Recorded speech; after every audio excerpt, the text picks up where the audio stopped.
Good morning, good afternoon, colleagues, ladies, gentlemen. Greeting to many experts and colleagues. We have with us now a very diverse group today, giving us hope that the area we selected for discussion and exploration is of great importance and interest, and the discussion will be really enlightening.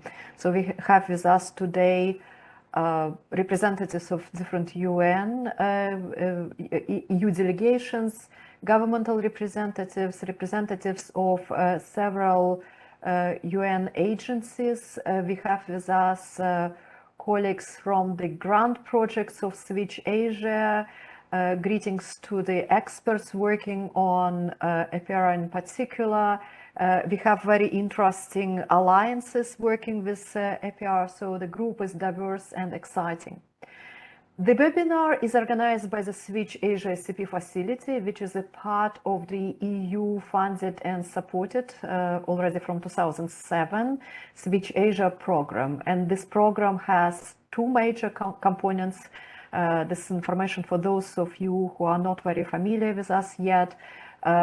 First of all, we support SCP pioneers in the countries through grant projects. It's a very large arm of SWITCH-Asia. And secondly, SWITCH-Asia engages national governments into dialogues where lessons from SCP policies and practices, including practices from the grants implementation and their results, are being incorporated in the development of regulatory frameworks and policy instruments that in turn help to upscale sustainable consumption and production and circular economy practices in the countries as well as in the region. And based on the analysis of work in these two areas, grant, which is on the ground implementation, and policy, which is serving as a enabling factor for massive uptake of SCP practices. And with contribution from the experts, we do thematic work. And one of these areas on which we are working brought us together today. The interest towards APR is growing. And SWITCH-Asia SCP Facility wanted to critically examine experiences of APR application, but we wanted to do it with a specific focus on circular economy. So the discussion today is broad, but the core question is to what extent APR is doing what it is originally intended to do in the 90s. So that is, we are trying to bring into the focus the question that while addressing the question of waste management, waste separation, does APR really focuses on the upstream of the supply chain? That is to the question of design for disassembly, design for recycling, and other upstream activities which really would help to close the consumption and production cycle. So the project is not large. It lasts only a few months, and it is not as extensive in terms of research or in terms of implementation as SWITCH-Asia normally does, but it is compensated by the caliber and experience of the experts who work in the area of APR for many years and who are with us today, reporting on the activities during these few months and also guiding our discussion. Let me start with introducing Dr. Thomas Lindqvist, whose actually experience and persona doesn't need very much introduction. Thomas is Associated Professor of the International Institute for Industrial and Environmental Economics at Lund University.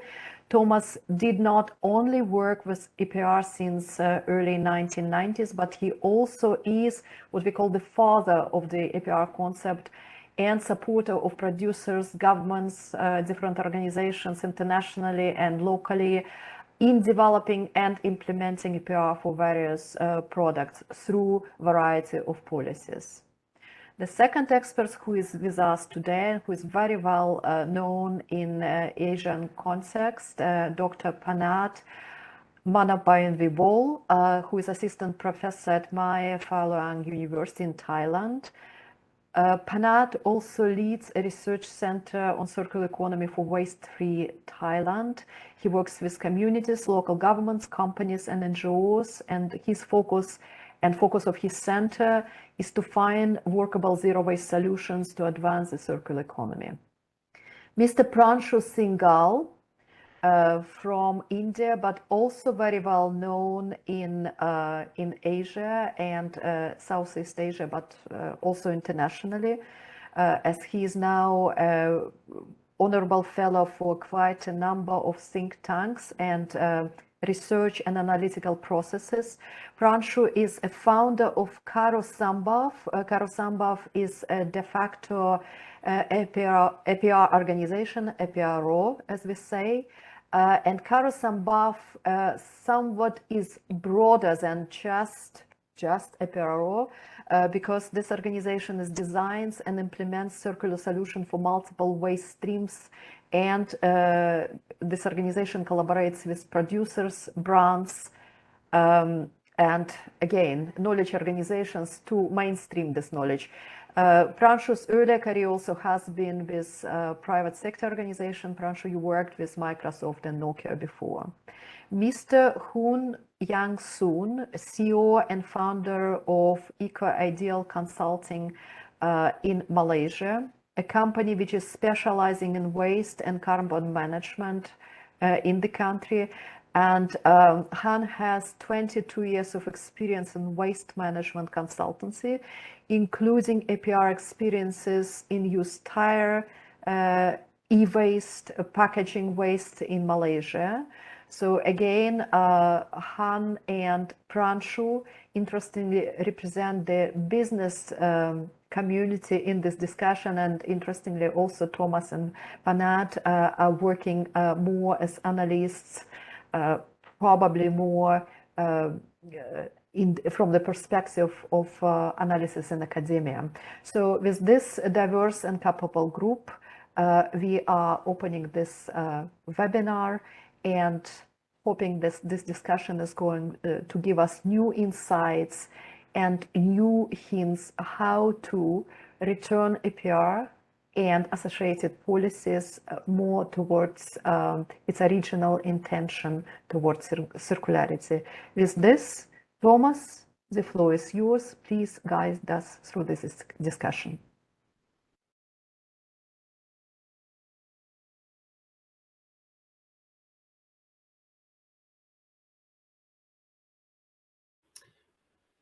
I'm very happy to get this opportunity to talk to you all, and I'm really happy to have been working in this project.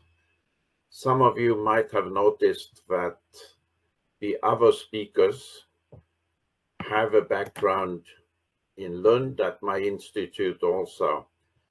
They didn't spend a lifetime there like I did, but they have all studied and spent part of our life in Lund.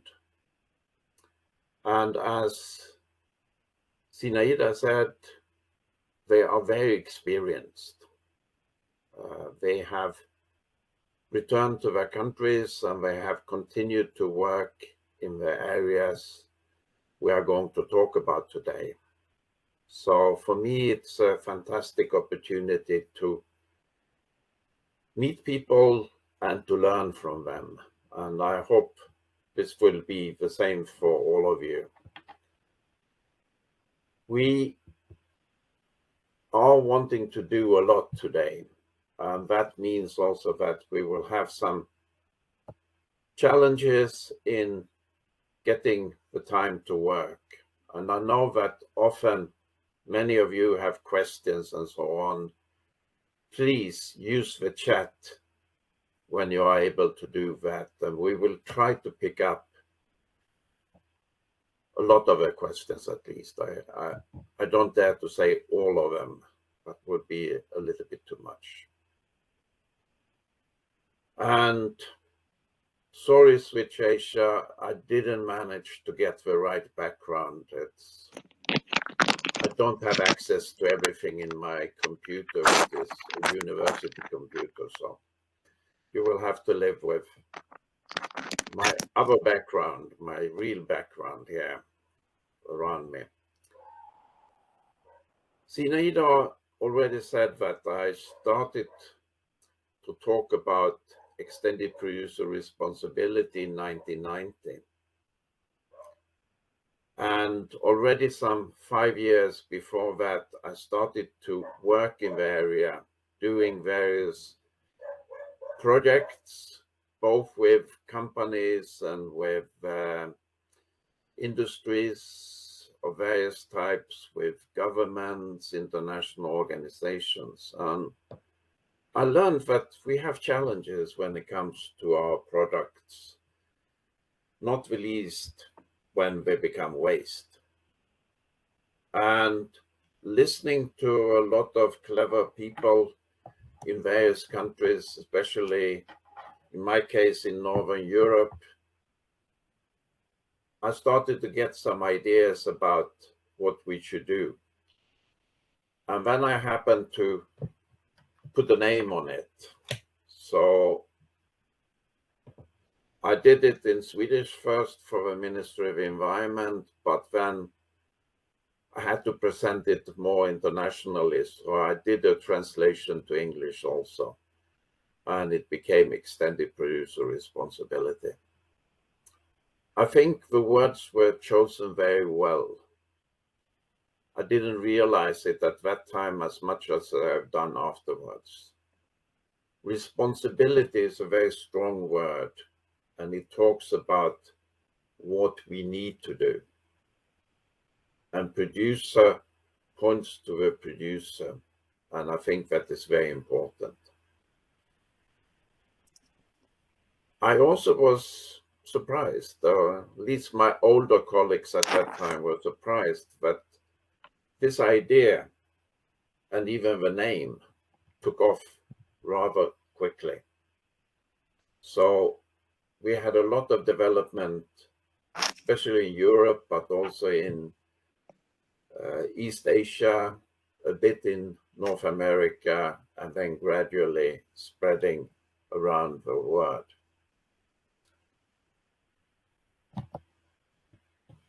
So the question comes, what was it we wanted and what do we still want to achieve? And we often say that we want a better collection. And in many cases, it means that we have to separate early in the process to get products of a good quality for the recycling. And we certainly wanted more recycling and a better recycling. And we were aware that that meant that we needed products which had been designed also for the end of our life. And that was not common at this time. Very few manufacturers thought about what will happen to our products at the end of life. And I know that because I talked to so many. And I've heard it from so many in various presentations and etc. And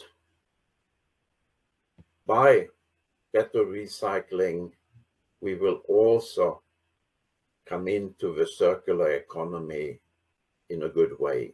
We want the material not to be mixed into something where it's not a problem, but we want it to be used in the best way.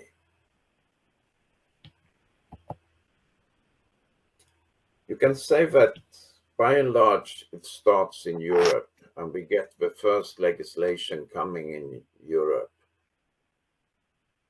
Japan and Taiwan and a few other countries are following very quickly, actually. And what we see is that we are everywhere pointing to the producer, and we are giving them new roles. It's not just a question about manufacturing. It's a question about organizing or helping to organize the collection of end-of-life products. It's paying for it, and it's in many countries the question about organizing the collection systems also. And that's where, in most countries, municipalities had the responsibility earlier. They were one designated to take back the waste from the citizens. Now, part of the waste becomes the responsibility of the producers. Is that something municipalities want? Well, it's different. I think the municipalities want someone to pay for it, and they don't want to take the money from the citizens directly. So there's a shift. Now we are paying when we are buying the products. It's part of that. And these money are channeled by the producers to deal with the end-of-life problems. So we see some changes happening. But I forgot to say, it also meant that, especially in Europe, municipalities had all reasons to make this happen. And they played a big role in the politics in many countries, opening up for the national politicians to introduce these laws. We got what we call producer responsibility organizations. It's, in principle, producers of a product to gather together. But we are also seeing that we have some other stakeholders coming in, not the least some waste management companies and some recyclers are involved in certain countries. In my personal view, I think it should be producers, because they want the things to happen at the lowest cost and giving the quality we need. Some of the other actors are more there for profit, and that's fine, but maybe not in this type of organization. So what we see in Europe in the 90s and onwards is a separate collection and separation after collection. It's a little bit different in different countries, how much you separate at source and how much you do sorting work afterwards.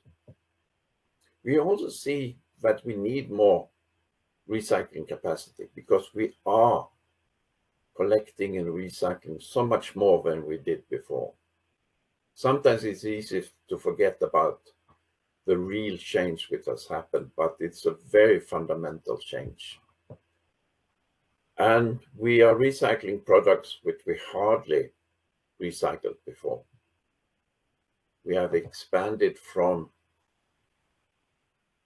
a few products to a big range of products, and we are still doing that in a number of countries. We are introducing EPR legislation for more. Citizens are paying, but now for the price of product, it means that they can also select products depending on price, as always. And now it includes this. I'm really impressed by what happened, how far we went, that so many of our citizens in the countries are participating. And it's very well accepted. there are people who are criticizing, you will always have that. But the criticism is very limited when it comes to this, especially when you ask citizens in polls and similar. So we recycle a lot of material, but we also downcycling. That is, we can't use the material for its original purpose, but we have to go for some lower quality products. Yeah. And we would like... Thank you so much. Then I will probably close me. Or maybe am I? Colleagues, can we please close the microphone for those which are not the speakers? Sorry, Thomas. No problem. Downcycling a lot. And in the search for more circular solutions, this is something we have to put emphasis. We can also notice that in Europe, in Sweden where I live, we don't pay very much for this. It's a very limited cost. The change of the prices of the products is very limited. And if we compare them with traditional waste management costs, they are often higher. We also have high ambition for that nowadays. Okay, let's see. So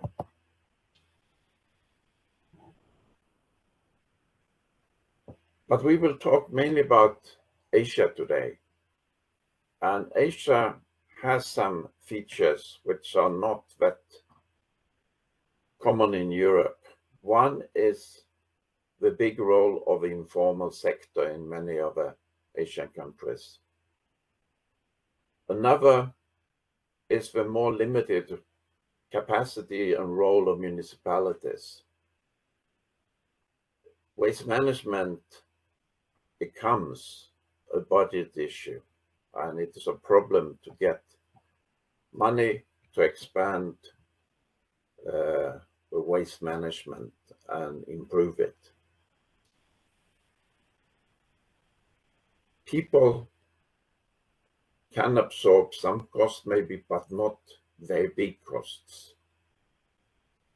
Or big groups in many countries can't absorb too high costs. We have issues with enforcement. We know that from some experiences already. And we know that people are often very busy when we work with this. And we have general governance questions. How well does the governments at various levels actually work with questions? So there are potentially a number of things we should look into if we are working with EPR in Asia. And we have, in this project, tried to do this. So I will stop here, and you will start to hear the experiences of my colleagues in India, Thailand, and Malaysia. So thank you for listening.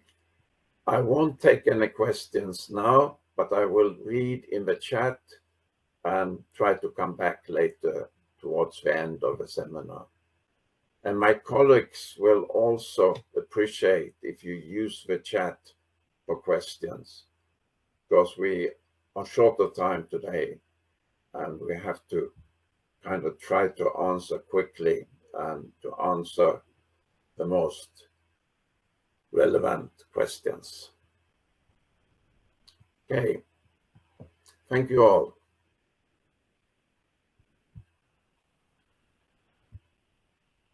So, Pranshu, will you take over now?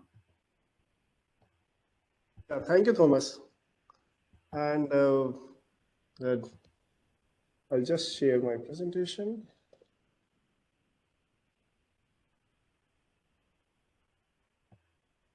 Okay.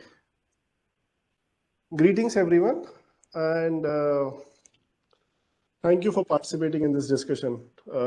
As we all know, EPR is gaining very significant traction across Asia, and a lot of countries are today putting up regulation on this front, and not just for one category, a whole range of product categories, because that's the only way we can manage very complex products that are being put on the market today. And this is a phenomena across sectors.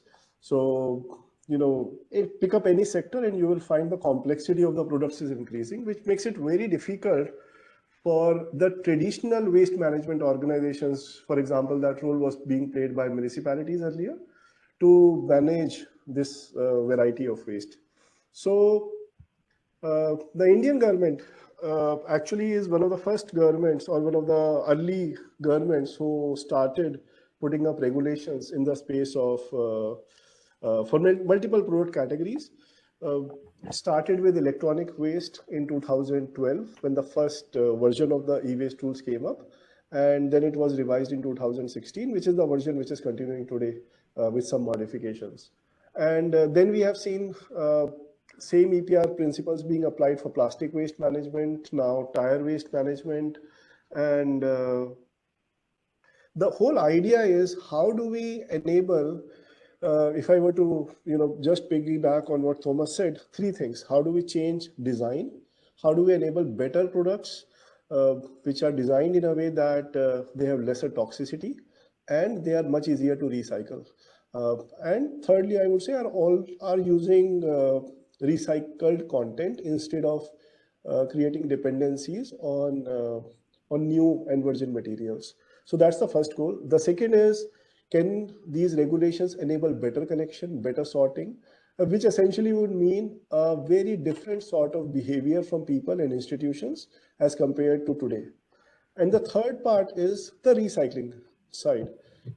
Are we enabling better recycling solutions which allow these materials to be brought to a form that they can be reutilized back in creation of new and similar products? Here, similar is a critical word. I'm not talking about downcycling. And this is very critical to the discussion of today. So how do we ensure that this happens? How do we ensure that this works at a scale which is a population scale?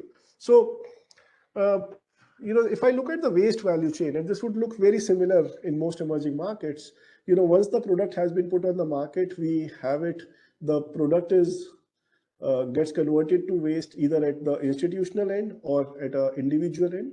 From here, it starts taking different spaces. It could either go to formal sectors for recycling, or it could end up in informal. In majority of the cases, we are seeing that over 90% of the waste in most emerging markets, I would say, ends up going through the informal sector route. And so the whole idea is, can it be formalized? Can it start moving? And this does not mean excluding the informal sector. This would mean integration of the informal sector in a very different format, in a way that it brings in the larger change. So driving this system in a way that we are able to have better collection, we are able to have better recycling, and then most importantly, ensure reutilization of the materials back to create new products is the critical aspect. So, if I were to just give a broad sense of what I see happening in India, have we seen, if I were to use these three parameters of better design, better collection, better recycling, have we seen improvements in better design? The answer is no. We haven't really seen any product level changes being made, primarily driven by EPR. Yes, because in case of India, especially in terms of electronics, the rules have integrated RoHS compliance as a part of e-waste management. So yes, there is compliance to RoHS which has kicked in. But have we seen products designed in a way that they are much easier to dismantle, much easier to recycle, elimination of materials which are almost impossible to recycle? That sort of change we are not seeing in any of the product categories. So, but what we are seeing is some change in collection systems and some change in recycling. Is it the desired change? The answer is, again, a lot needs to be done. We have just started the journey, and my dialogue today will focus on what are the learnings from these 5 years of implementation, and how do we improve from where we are at this point in time. One of the things which I like to emphasize, and for me, this is the place where circular thinking starts, because, and again, when I'm talking of circularity, I'm essentially talking of material circularity. If we are talking of material circularity, the biggest challenge, not just in India, but even globally, is how do we collect back the products which have been distributed. So they are far and wide distribution chains, very strong systems, hundreds of players, distributors, micro distributors, retailers, online channels, offline channels to distribute, but there is hardly any channel to collect back. We rely fundamentally on the, in emerging markets, on the informal sector. Maybe, some formal channels which have been created by municipalities in the mature markets.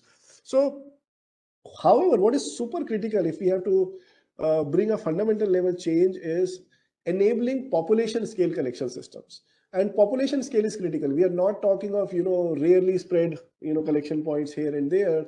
And this is a place where I don't see we have seen a massive change in India. We have seen some amount of collection systems come up, but that is really very small compared to the massive change that is required. So if you ask any individual, do you know where to give away your XYZ products? The answer in most likely cases is, I haven't even heard about this. So now what is required to make this change?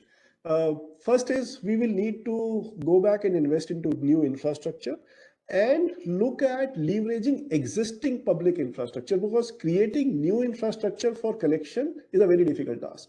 So while it can be done, it needs to be looked at as a complementary approach rather than completely creating a new infra. So can we look at existing infrastructure of public distribution of goods? Can we look at, so things like post offices, things like municipal town halls, a lot of spaces which can be utilized for engaging public to give back their products. So and this needs, again, two parts. The first is, people need to be made aware on what is their role and why is it critical for them to participate. And one of the things that we have realized after all the work is unless systems make it very easy for people to participate, they will not. So ease of participation is one of the biggest fundamental points that we have identified, that if it is not easy, people are not willing to participate. And ease requires money. So today in this world where, every single thing is delivered to my doorstep, I also expect someone to collect material from my doorstep. Now that requires funding, and funding for scalability, so that these solutions are not isolated in some tiny spaces here and there, but they are available for everyone. And then second important part is trust in this system. Even if I were to segregate, even if I were to give away my waste to this channel that has been created, will it truly be recycled? So is the information loop closure happening in addition to the material loop closure? That again is a very, very important prospect of what we have identified. And these could encompass multiple types of sources depending on the product in question. So we can talk about household collection to retail collection from service centers, bulk consumers, aggregators, and so forth. So, but if we are to bring in a large scale change, focus first on collection systems. Without this, recycling doesn't happen. And again, here the objective was that the funding would come via EPR. Are we seeing that level of funding? The answer is no. I'll come and talk about it as I move ahead. So the biggest challenges that I find when we look at implementation in India, the first and the biggest one is we are experiencing a very strong race to the bottom. So which means, how do I get my waste collected at the lowest potential cost? And I'm not talking of each and every producer, each and every brand. This is more of a general statement. There are exceptions to this rule. There are organizations who are doing the best quality work. But at a larger level, the drive is how do I enable, how do I keep my cost of compliance at the lowest level? And sometimes these costs, from my view, have reached a point where it's almost impossible to do the work. So what one experiences then is material movement on a piece of paper, material movement, which is not happening, but the targets are being fulfilled. So unless there is some level of understanding of what is the cost of compliance, and for me, it's a fairly simple way of calculating if we are to set up a channel, what are the costs of running that channel? How much money are people expecting? Because in most emerging markets, people will expect money to be paid to them if they are to give away their waste. They are not going to give it away for free. So how much money are we paying to those individuals or to the institutions? What are the cost of logistics? What are the cost of operating this whole machinery? So that essentially will give the cost of compliance, and unless there is declaration of this data, I don't think massive change happening. And today, the way EPR is being run, at least in India, is it's really a kind of a reverse auction sort of a system where people are looking for the lowest cost supplier, and that leads to very poor quality systems being deployed. The second thing which I would say is for a thorough EPR enforcement, because it's a regulated system, we seriously need better enforcement.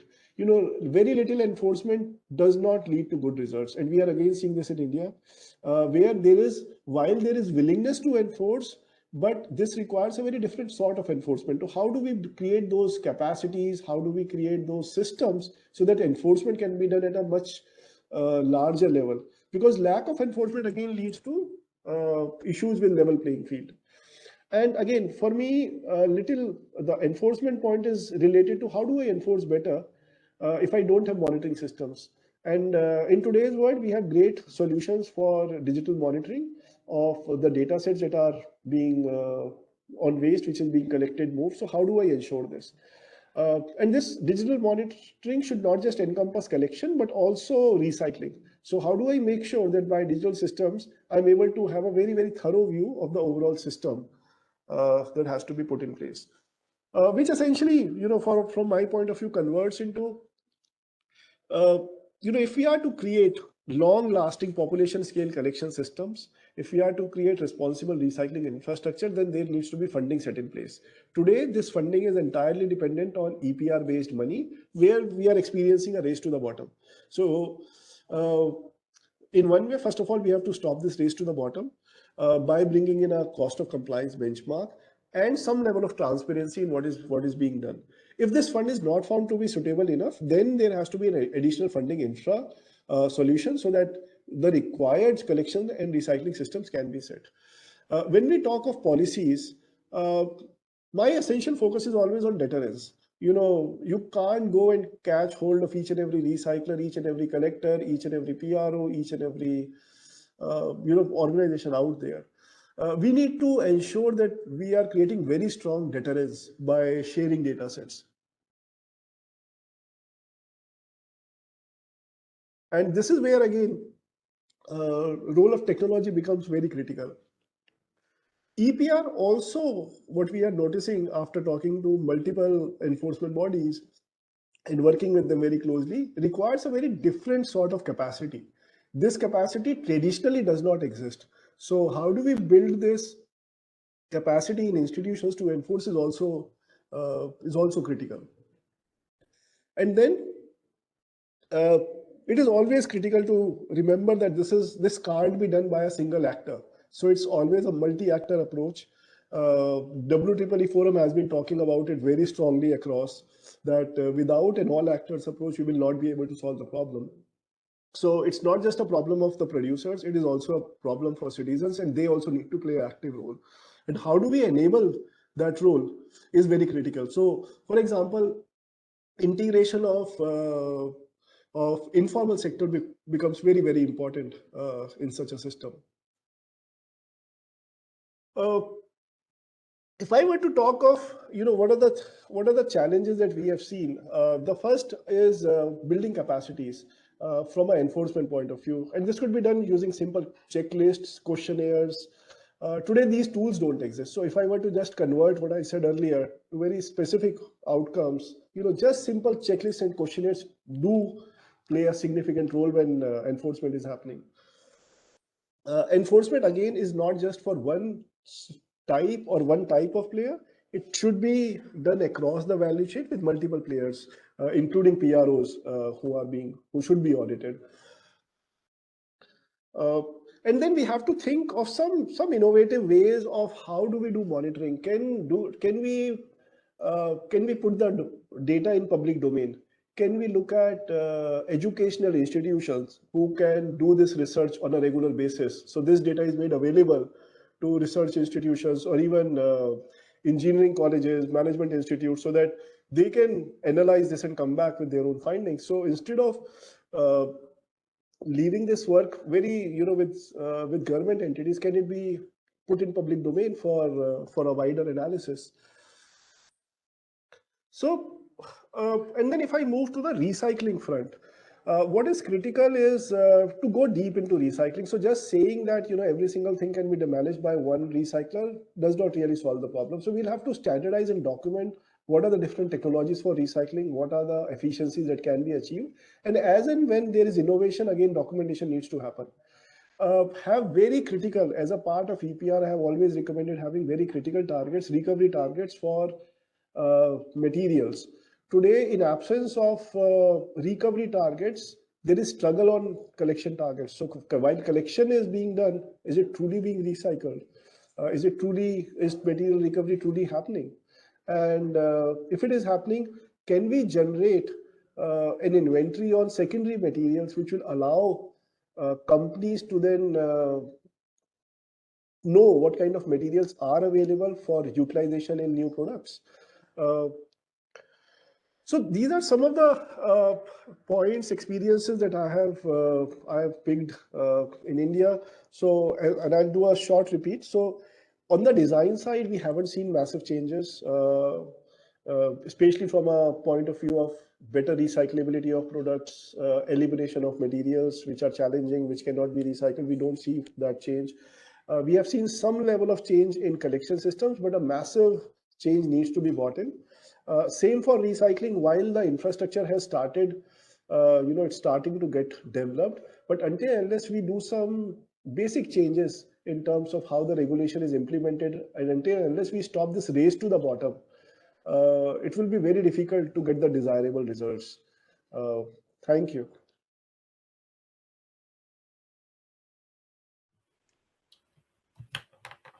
Thank you, Pransh. We have some questions in the chat.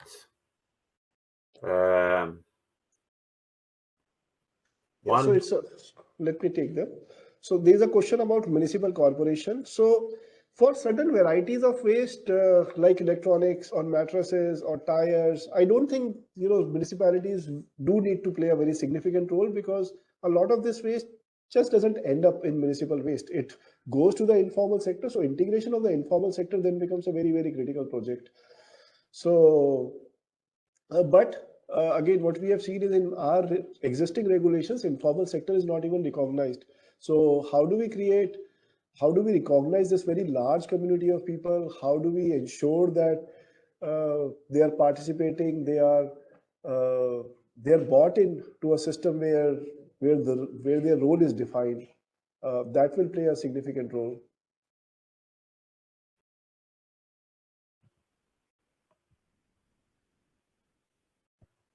There is one more question about municipal corporations participating in e-waste collection. Again, if I look at the behavior of individuals, we don't see people dumping away their electronic waste, barring a few variety of products. So tube lights and lamps is the only thing where we see dumping in municipal waste. But apart from that, very, very few people are dumping their electronic waste in municipal, as a part of municipal collection. Majority of it is today sold to the informal sector. So kabadiwalas who are coming to home and then collecting it. So instead of, my request always is, instead of fundamentally recreation of a new system, can we look at how do we improve the existing system? And even retail. So one of the things that we are also seeing is retail can play a significant role in collecting back old products, especially electronics. So, but again, all of this requires funds, and that's one of the bottlenecks today in the overall system.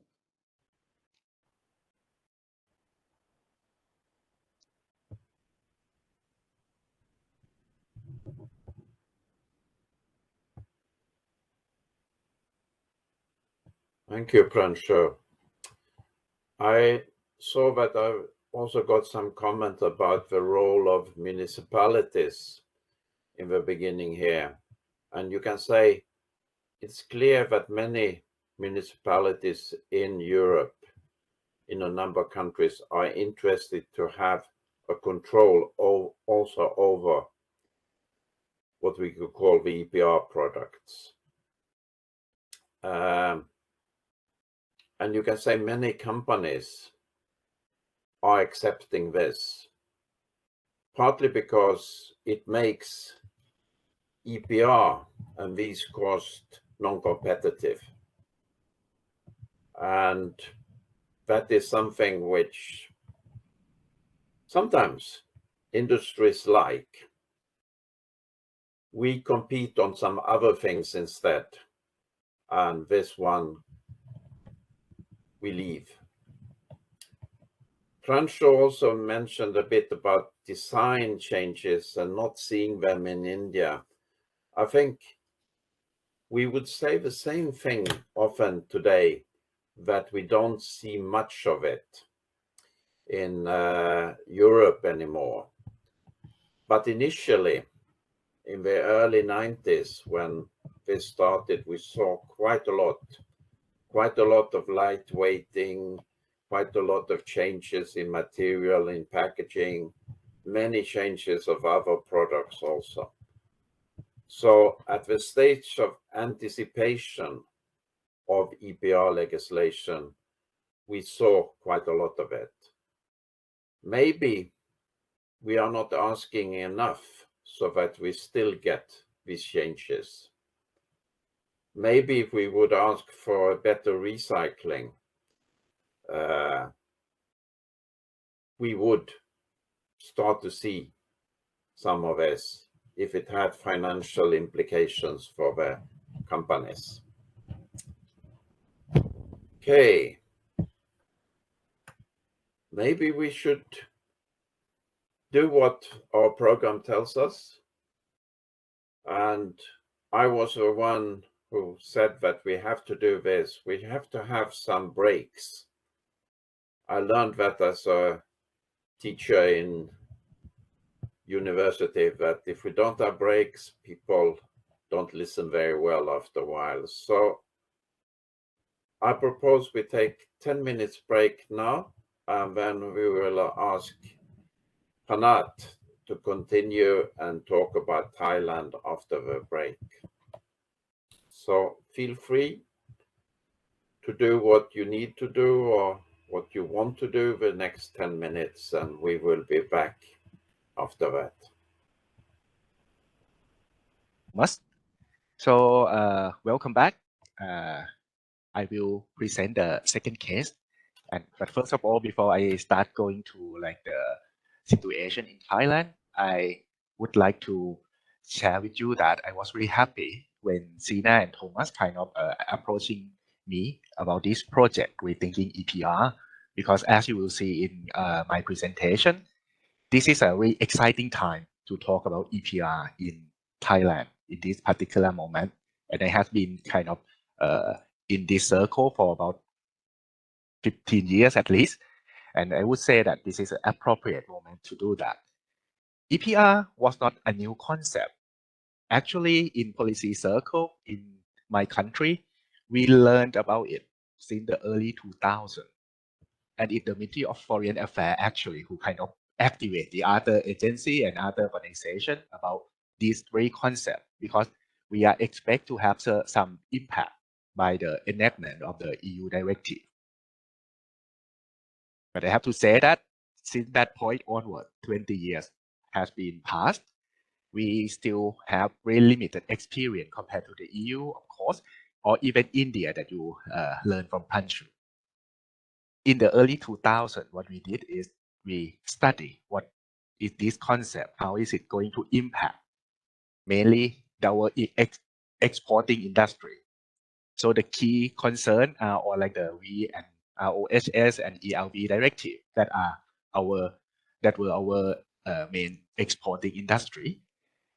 But after we understand what EPR meant to be, many agencies, particularly from the environmental part, especially the pollution control department, find that it might be interesting to apply these three concepts to improve the waste management in the country. And the target for the first 10 years at least, mainly on electronic waste. For the packaging, there has been some preemptive move by the industry setting up an organization, the institute called TIPMC, with playing a major role today. But I will keep that for the later part. But for the first 10 years, the focus has been on electronic waste. And we have two V strategy, phase 1 and phase 2. And actually, a few draft law has been putting under that V strategy.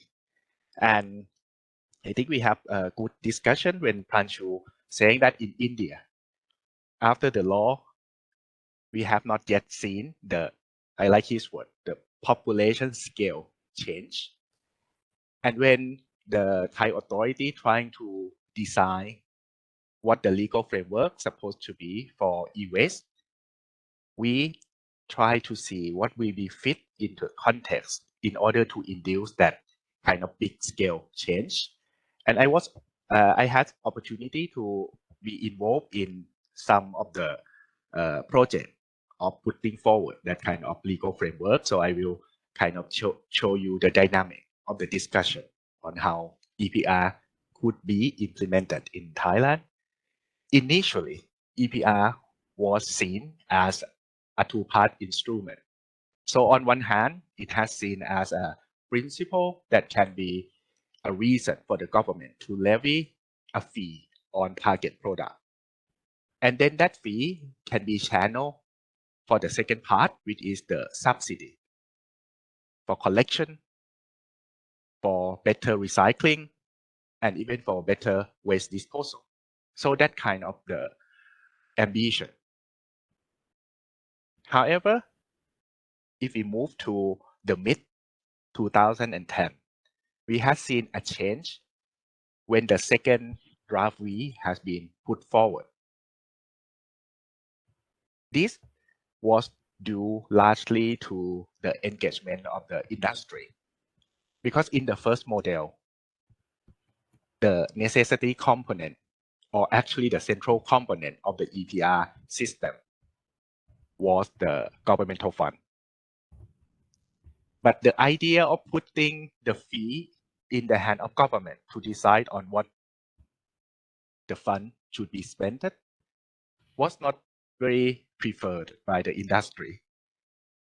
So with a lot of discussion and dialogue, we have seen a shift for a certain period that the draft law actually would allow the industry first to put forward a plan collectively or individually to comply and in response with the new responsibility under the law. There is still some reservation that the government might decide to set the target or even setting the fee that would be collected through the national fund at the later stage, if that did not work out. So the real focus at that time was how to make it effective and the different mechanism that can be put forward in order to make that into effect. However, all these draft law has not been passed even as of today. I think the PCD is still working on the new draft law for the we, but yeah, we don't have any effective EPR law yet. So what we've seen is not that large scale change that we would love to have if we have the law, but we would have what I call limited voluntary initiative on the ground by many actors. We have this on the left side. I think this is quite an old picture from the one of the project. You still see Nokia. I think Pranshu very familiar with this company. And then this project has been taken over by the recycler. And we have a new project actually run by the network provider. But I would say it's limited because if you look into the quantity that they can get back, cannot be compared with what had been put on the market. So it's more on the voluntary basis. And it's quite difficult to get like maybe competitor to join in the project to have concert effort. So that's what the situation with electronic waste when we don't have any legal framework that compel all the producer to join and have the level playing field. Why we have seen limited success when it comes to voluntary initiative, we still see this kind of problem on a large scale. And I purposely took the year 2018 because that was a very critical year. If you still remember that the year, well, we call for COVID-19, but it's also the year that the restriction in China or the China source policy has been effective. So we have seen new infrastructure for recycling had been established in Thailand. And then we have the police grade in the middle of that year about the legality of those kind of facility.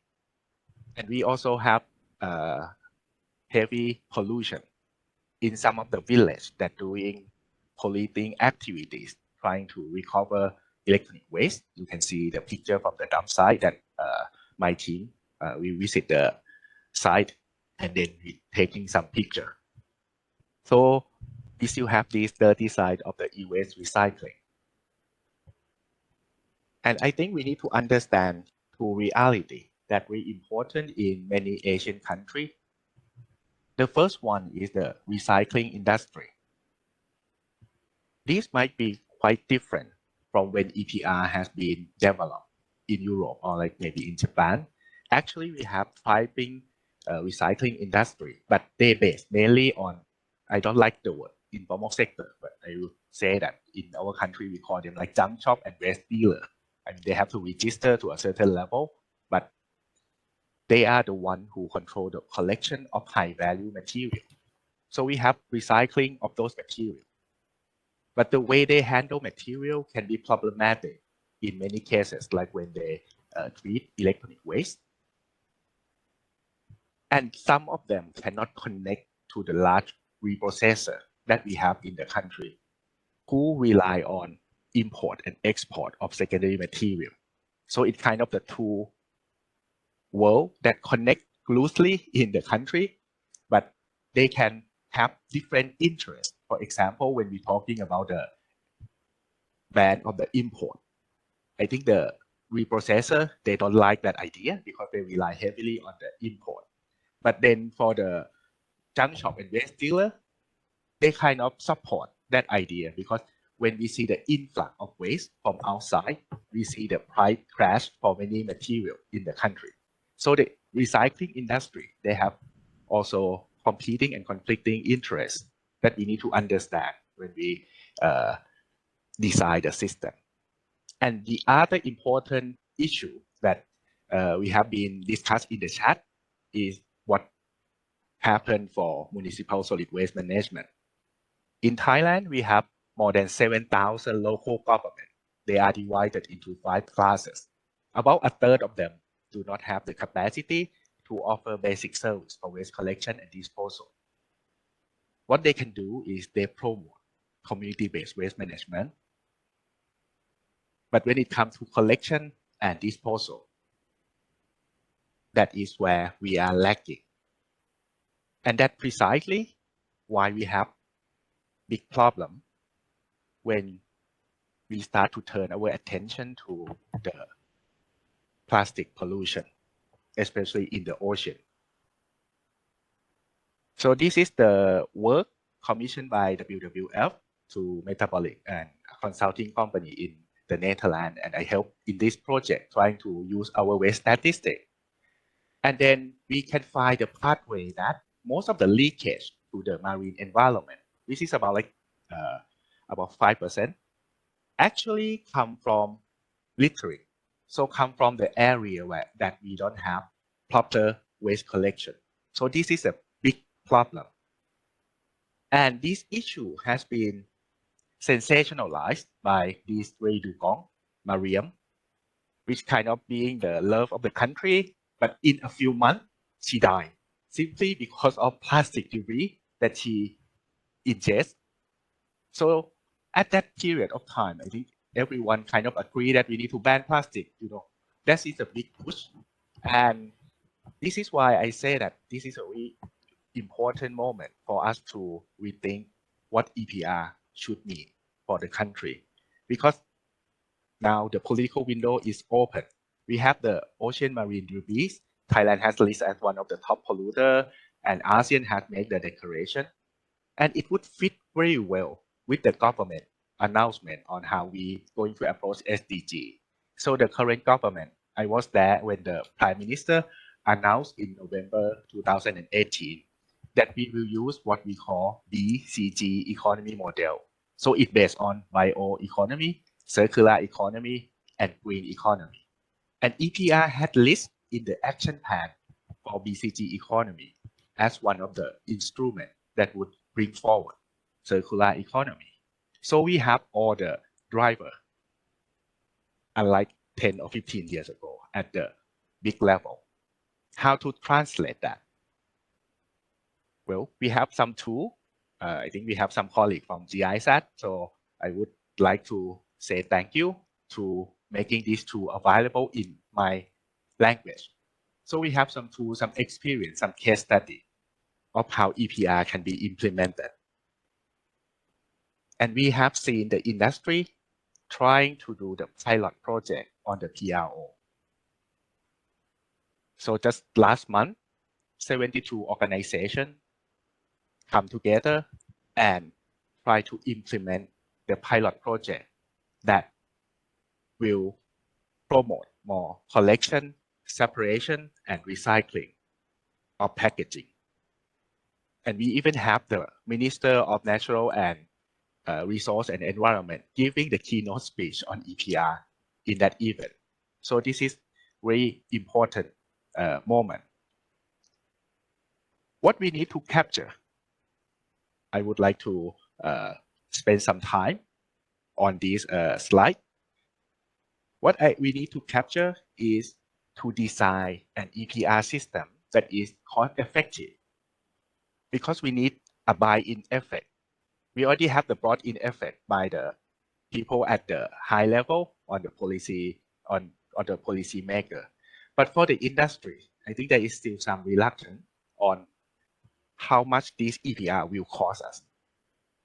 And we need to be smart on how we can apply this concept. And I have this table looking at 2 dimensions. The first one, sorry, can we please have everyone mute their microphone, please? Thank you. Okay, thank you. So we have 2 dimensions that we are looking at. The first one is intervention. You can think of it as a cost of intervention. So we can have many different measures like public information. And I would say that when we put separate the bin in scatter in many locations, that's more on public information. The other activity that might have limited cost is auditing. And then we have some measure that might have require more enforcement, like be giving incentive, providing more comfort at the population level, or enforcement of certain industry. Or the high level that we might need to do some cleanup activity or market creation. And we need to match that with the setting of collection and treatment reality. And that can be different by material. Some material can be sourced commercially and they have established technology like the PET bottle. What we need to do may be information, better auditing to ensure that if we spend money, we get additional result, not just spend for what already exists. But for the one that have the medium context, maybe working waste management for certain area, but it can go to polluting industry. We might need more stringent measure that would have more cost for intervention. But for certain product or material that in the low context in developing country, we might end up in the case that we might need higher cost intervention because we need to fill in the gap for the leakage. And even if we can separately collect them, we still have to see what would be the best way to handle them. For example, like the flexible packaging that we have nowadays, I would classify it as like the low context material. So we need to clearly identify the opportunity. And I would like to end with one of the pilot projects that we are doing with the producer. By we mean the higher education institute like university. So we're trying to promote recycling on the island. And we know that this is a medium context. So we have certain component working. What we need is the transportation between island and the mainland. And when we ingest the funding, not much, but we can see that if we analyze the problem clearly, we can get quite a sizable effect. So half a year, maybe 600 tons of waste can be collected. And the problem that we have here is the glass bottle. So we really get glass bottle more than 300 tons back within half a year. So that kind of analysis that we need to do in order to see that how we can channel the additional resource from the producer and solve the problem of waste management in developing country. And I list here a few movements that is still ongoing. We have a few studies that are trying to elect the legal framework. The work on BE and packaging kind of leading the way. And we have a new agency trying to look at the application of EPR for end-of-life vehicle. So that is a very kind of good news that after we have BCG economy, there are more interest in how to apply this to create circular economy. And we also have complementary circular economy measure that can be synergized with the EPR that I listed here.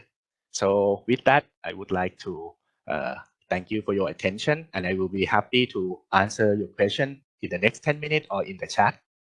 So thank you very much. Thank you, Pranat. I'm trying to follow the chat a bit, and there are not that many questions coming just now. May I ask you one, and what do you think we will see in the next 3 years in Thailand? Will we see an EPR system being implemented, or what could we expect? Well, my expectation is that we will see more implementation in the packaging area at the larger scale than we have seen in the past. In the past, I would say more like CSR basis. It's completely voluntary. But we would see the industry leading the way. I think they're quite serious when they talk about developing a PRO. On the other hand, I'm not very optimistic when it comes to the draft law, although many agencies, to give credit to like PCD, they are very kind of persistent in pushing it.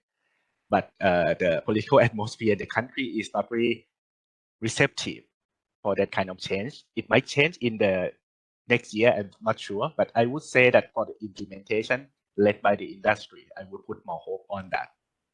And packaging would be the area that I expect to see the change the most. Thank you. I must say that I have met similar situations in a number of countries where we have a rather active packaging industry who wants to work and find ways of working. In some countries, I know that it's a bit of a problem to start when you don't have clear rules and you don't know what will happen. But I do believe that this is one of the ways many countries can work. It is really to make it possible for, let's say, the big packaging companies, the big companies using packaging to go forward with various solutions. I don't think we have much of questions now. I know that Panat is good at also writing some answers sometimes, so you still have a chance, and we will also come back to questions and answer sessions later. But for the moment, I think we should hand over to Malaysia. Good morning and good afternoon to everyone.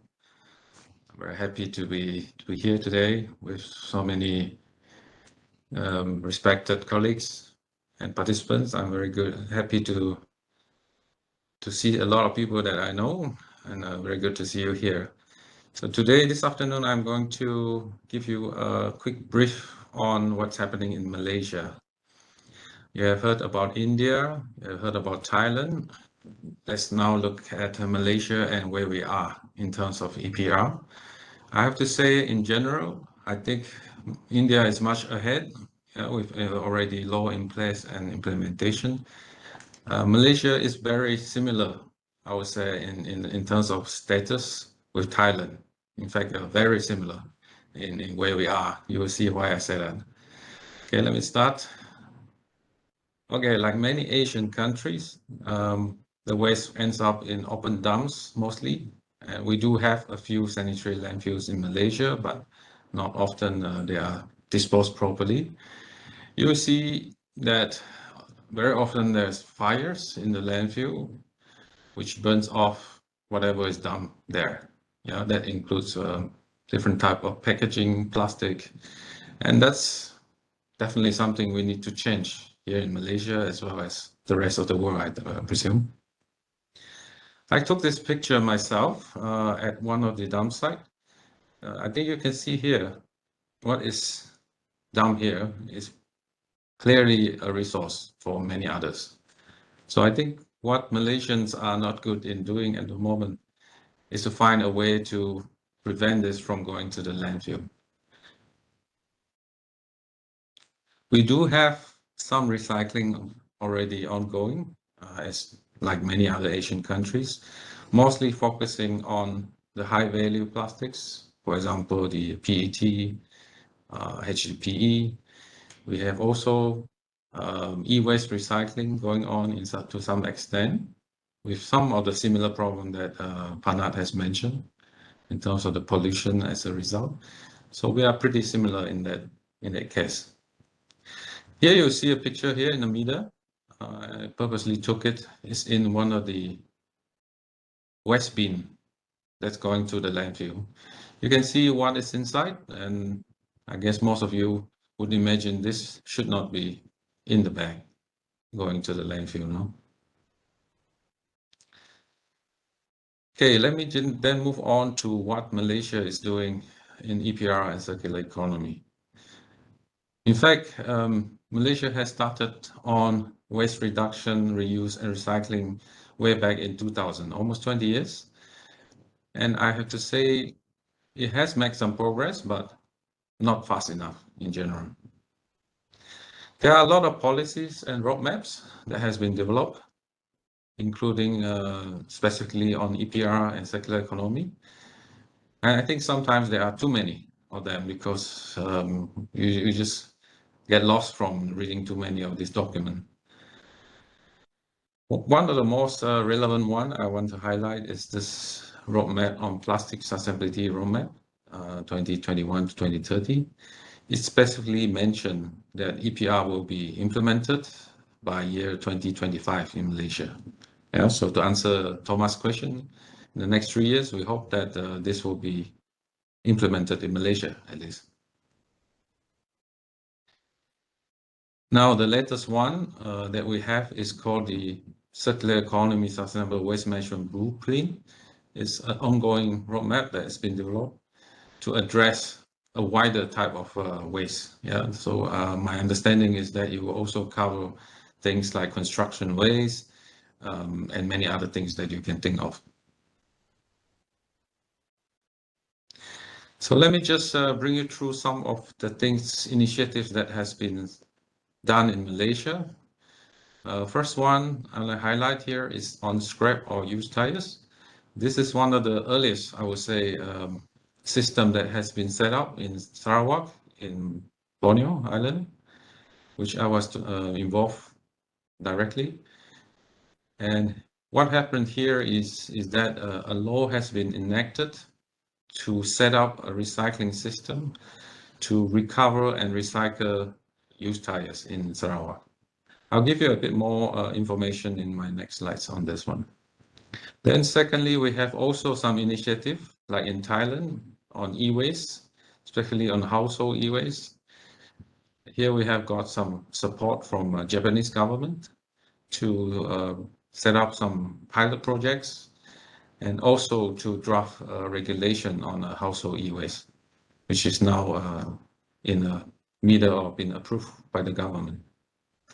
So the draft regulation on the e-waste specifically again mentioned about EPR and also the shared responsibility approach to handle the e-waste.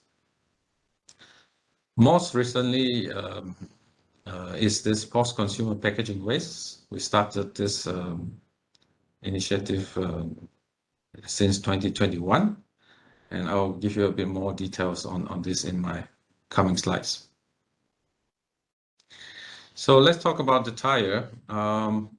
As you can see on this picture, in fact, the whole issue we were facing was the tires was dumped in the landfill that time. Yeah, and tires are not good for landfill, as most of you probably know. So the government wants to get rid of the tires, so therefore we have to set up a collection system and a recycling following. So this company, ZHA Environment, has been set up and appointed by government as a concession, and there's a collection system already now still running. I was just checking, collecting the tires from different shops, from workshops and so forth. And they are converting it to different products, as you can see in the picture here. So I would say it's pretty good in terms of converting it to products like the mat, rubber mat like this, and they are selling it to Australia, Dubai, and so forth. So I think this is pretty good. But of course, I also get to know there are certain challenges when it comes to collecting the fees related to the tires. So it's still something to be improved. Let me quickly move on to e-waste. As I mentioned, this is an effort under the Department of Environment, Malaysia. And how this works is that the government basically proposed the e-waste will be collected through a series of collection points, and this including the retailers. Yeah, for example, those chain shops selling fridges or TVs, they will be also the collection point to take collection for all discarded items, and this will be then sent to approved facilities for recycling. And the whole mechanism has been discussed and debated with manufacturers, different type of stakeholders, and this is what was proposed, that a fund management board, or I was told is kind of a trust, will be set up under the Department of Environment, and this will receive the contribution of fee from the producer, and then it will be used for different purpose, as you can see here. Yeah, to subsidize recycling, to promote awareness and education, and also to support the collection. So different things has already been running now, including some kind of awareness. Mobile app has been developed to tell you where to recycle your e-waste. There's also now regular campaign to collect the e-waste. So things are moving, but we are still waiting for the law to come in place on this case. Lastly, on packaging waste, as I mentioned, is pretty new in Malaysia. Interestingly, there's a PRO-like organization known as Malaysia Recycling Alliance, MARIA. I think they are also here with us. They are now very active in the market, trying to set up a pilot EPR scheme in Malaysia together with government. And the island of Langkawi has been selected as the pilot area. And they are currently in the midst of kicking off a pilot project over there. I think one of the things that I see is the need of alignment among the key stakeholders between government and the industrial group, which is mainly the fast-moving consumer good companies, and also even between the different brand owners. I think there are need to strategize or agree on how the approach should be. Yeah, so this is an ongoing process. So what are the challenges when it comes to Malaysia in EPR? I think first of all, I think the legal framework must be in place correctly. Currently for waste management, for example, is very fragmented. We have different law for different area in Malaysia. I'll give you a picture of what I mean. And so it's rather confusing. And when it comes to implementing EPR, I think that will serve as a natural challenge already. How to have a comprehensive law to cover every single area in Malaysia. Infrastructure like Thailand and also India, we are still lacking a good infrastructure, not only collection, but also the recovery part of it. In general, I think there's a lack of capacity in terms of how to design an EPR system, how to implement an EPR system in Malaysia. I see it in both governmental as well as private sectors. So I think this is something we need to work on, and hopefully we can also get some support from international community, developed countries that has done it, to share some knowledge and skills with us in Malaysia. Willingness of producers to commit, I see it as a constant challenge because the fact is that it's currently voluntary. The producers or the manufacturers will be sort of holding their horses in general, as I see it, when it comes to how much they want to commit to do this. So I think this will take some time, and probably it will take the law to make this possible. The need to integrate informal sectors has already been mentioned by India and Thailand, and I think there's no difference. You will see a kit like this easily in some of the dump sites. And I think we can't ignore them, because they are already in the system, and they are in fact the main driver currently for recycling in Malaysia. So it's a matter of how to ensure we formalize them in a better way. Currently, I see a lot of effort on the EPR is focusing on collection, not so much on product design changes, not so much on the recycling of it, or making sure it's going back in circular motion. So I think that's also something we need to work on, just like many other countries, I believe. There's also a very interesting observation is that I also see some competition among some of the brand owners trying to show they are doing something. And it's not necessarily bad, I think, but as long as it doesn't create confusion or discouragement for different people. Finally, I think this is again applicable to most Asian cities. Public attitude and participation needs to be improved before we can move on. So I mentioned about the fragmented law. If you look at the map of Malaysia here, this Act 672 is basically a law under the federal government to take back the power on solid waste management, including deposit refund system and so forth. But as you can see, it's only applicable in some states. And this is complicated, and it's mostly political reasons. States in Borneo, like Sarawak and Sabah, they will have their own jurisdiction or autonomy on waste management and EPRs. So I think in order for Malaysia to move on, we need to sort out this problem. I recently visited recycling industries in Malaysia, and I saw mountains of this material here on the right, top right here. Basically, it's what we call the rejects or things that they couldn't recycle anymore. And you see a lot of them, actually, different types of low-grade plastics that you can't really do anything about it.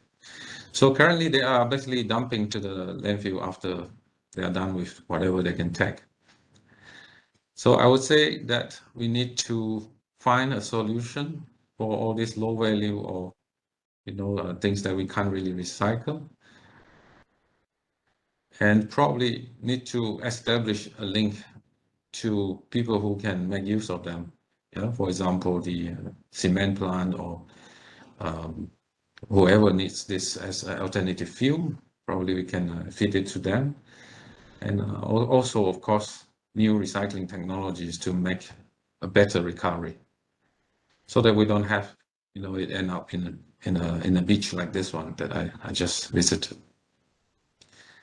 Okay, my last slide.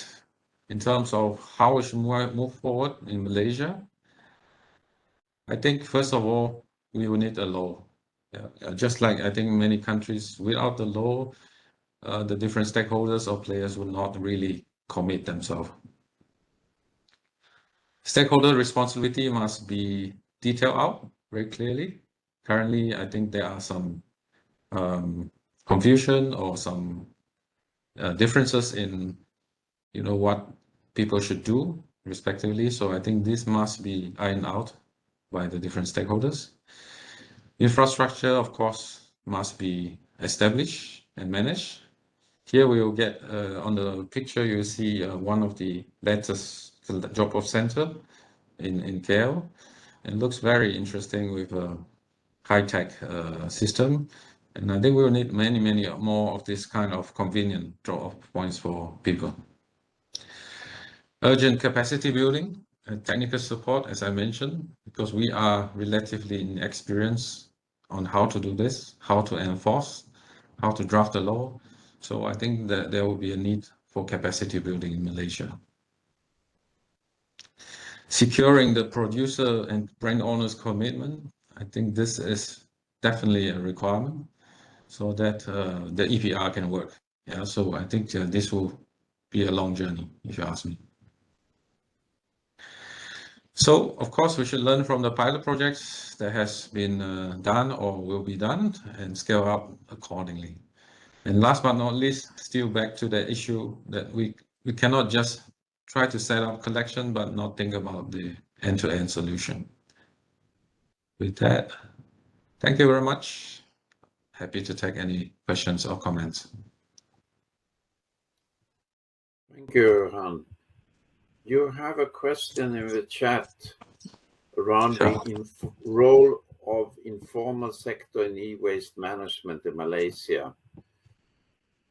Do their roles pose any challenges for EPR implementation? Hang on, let me just try to find the... I think I read it all. Okay.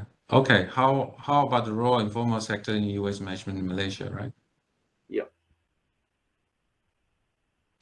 Yeah. Definitely.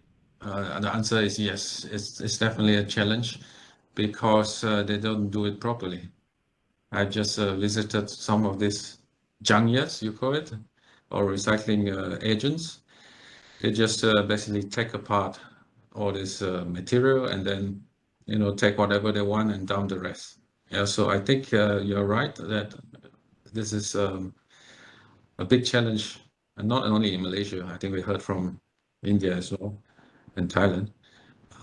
It all boils down to how do we actually control and make them better. I think there's been a lot of discussion around that the role of informal sector when it comes especially to e-waste and other products which potentially can be toxic is more in for the collection and less for the recycling. What do you think about that?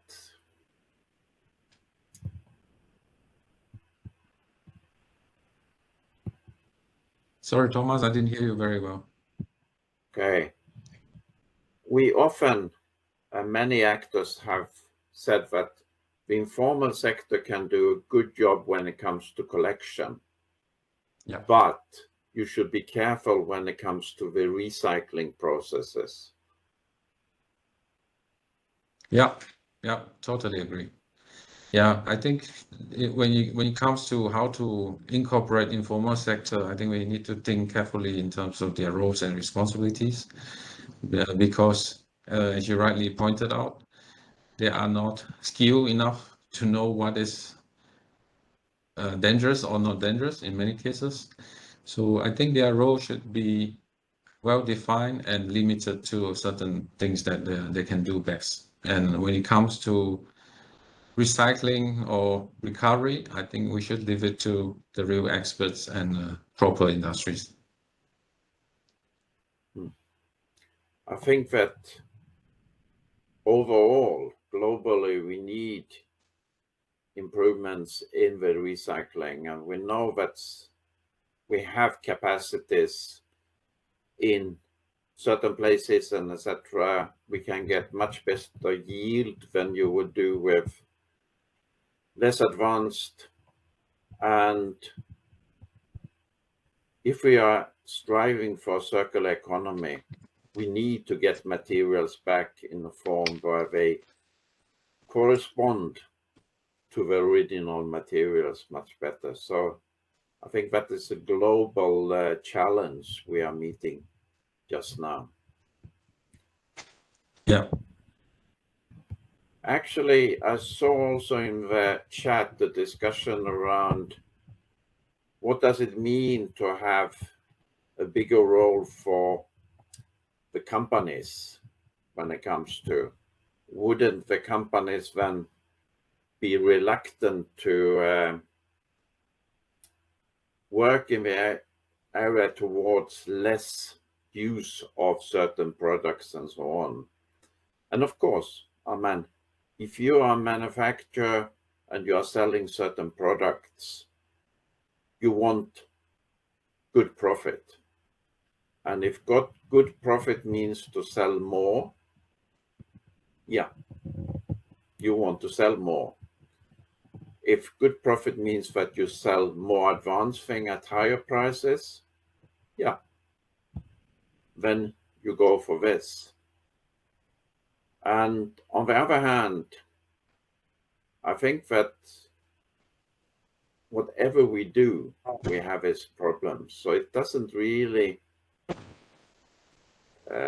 stop us from having the manufacturers, the ones using packaging and etc., involved in all of this.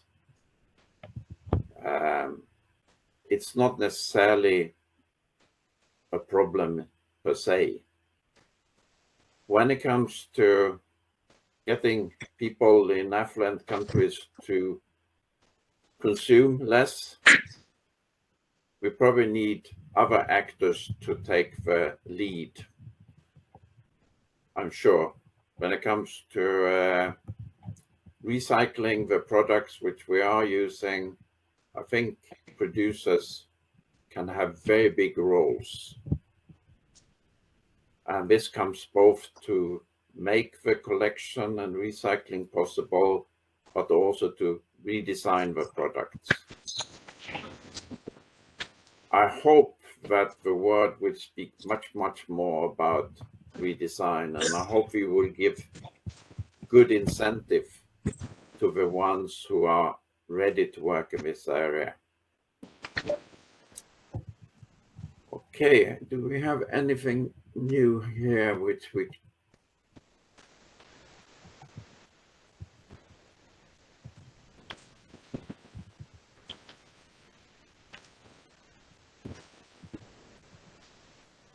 Well, maybe let's do it in this way, that we will continue after a 10-minute break with possibilities to come with questions, in the first case in the chat, but we also have talked to a couple of various stakeholders who will, in very short presentations in the beginning, give their views on development and what they have heard today.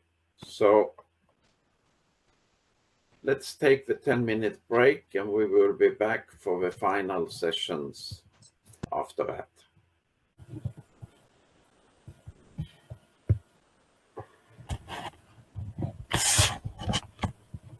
So welcome back. People who have been involved in this type of work give some comments, and then we will hopefully have a lot of time for questions and answers also. And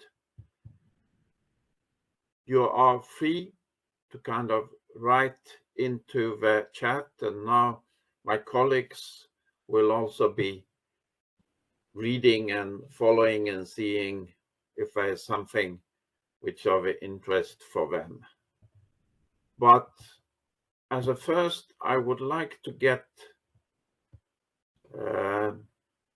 Dr. Aya Yoshida from the National Institute for Environmental Studies in Japan to give us a few comments and few of her remarks. So please. Thank you, Thomas, for this opportunity. Hello, everyone. My name is Aya Yoshida, and I was enjoyed very much listening to previous speakers' presentation. And I'm studying W2PE recycling system in Japan and also China. And in relation to the Chinese recycling system, I was interested in how to build the collection systems, and because a Chinese system established a national fund, and government levy a fee from producers and provide subsidies to former recyclers. But there's no subsidies for collection systems, and so was Chinese system contribute to the formalization of recycling industry in China, but the collection systems rely on the informal collection, and there's no funding support for the collection. So I think for developing countries, it's important how to build and the collection system, and it's also because the government fund system, it's only financial contribution from the producers. So the point is how much producers' involvement can be expected for building a collection system. Yes, that's my comment. Thank you. Thank you. We will actually continue to listen a little bit to Japanese researchers. We have Tomohiro Sasaki, who is kind enough to go up early in the morning. He's doing sabbatical in Washington, so this is still very early for him. Do you think you can come in, Tomohiro? Hello, everyone. Yes, I'm really glad to join this meeting. As a Japanese researcher on EPR, I would like to share my opinion. Thomas, I and Naoko Tojo from London University, and I have been investigating the different perception of the EPL for years. So my first comment is it's this perception of the EPL is very diverse. We identified what is the characteristic of the Asian perception of the EPL. It is more oriented to traditional waste management. And in Japan, as I'm a chair of the committee for the Japanese Home Appliance Recycling Act, and I have known several other recycling acts. In my understanding, I characterize Japanese EPL. Japan has been relying on the regulatory approach and voluntary approach in line with EPL. However, circular economy requires more industry business-oriented approach with incentives and disincentives. And however, Japan's EPL is more partial in terms of the financial responsibility. For the packaging recycling, municipality pays a large part, and for the recycling of the home appliances, the consumer pays. And then C requires, as I said, a more incentive or disincentive. That kind of the incentives, disincentive creates a level playing field, and it's also beneficial to the business leaders of the CE. And another point I'd like to make is the role of producer to use recycled material is key to the circular economy and the creation of the circular value chain. So there's a lot of diverse perception, as well as the diverse policy approach in relation to the EPL. So dispelling the kind of our mindset of the EPL is necessary. So make EPL policy and EPL concept to the more innovative one to fit the circular economy. Thank you for your attention. Thank you, Tomohiro. Really nice to have you here, and sorry that you had to go up so early. Never mind. It's my pleasure. Okay.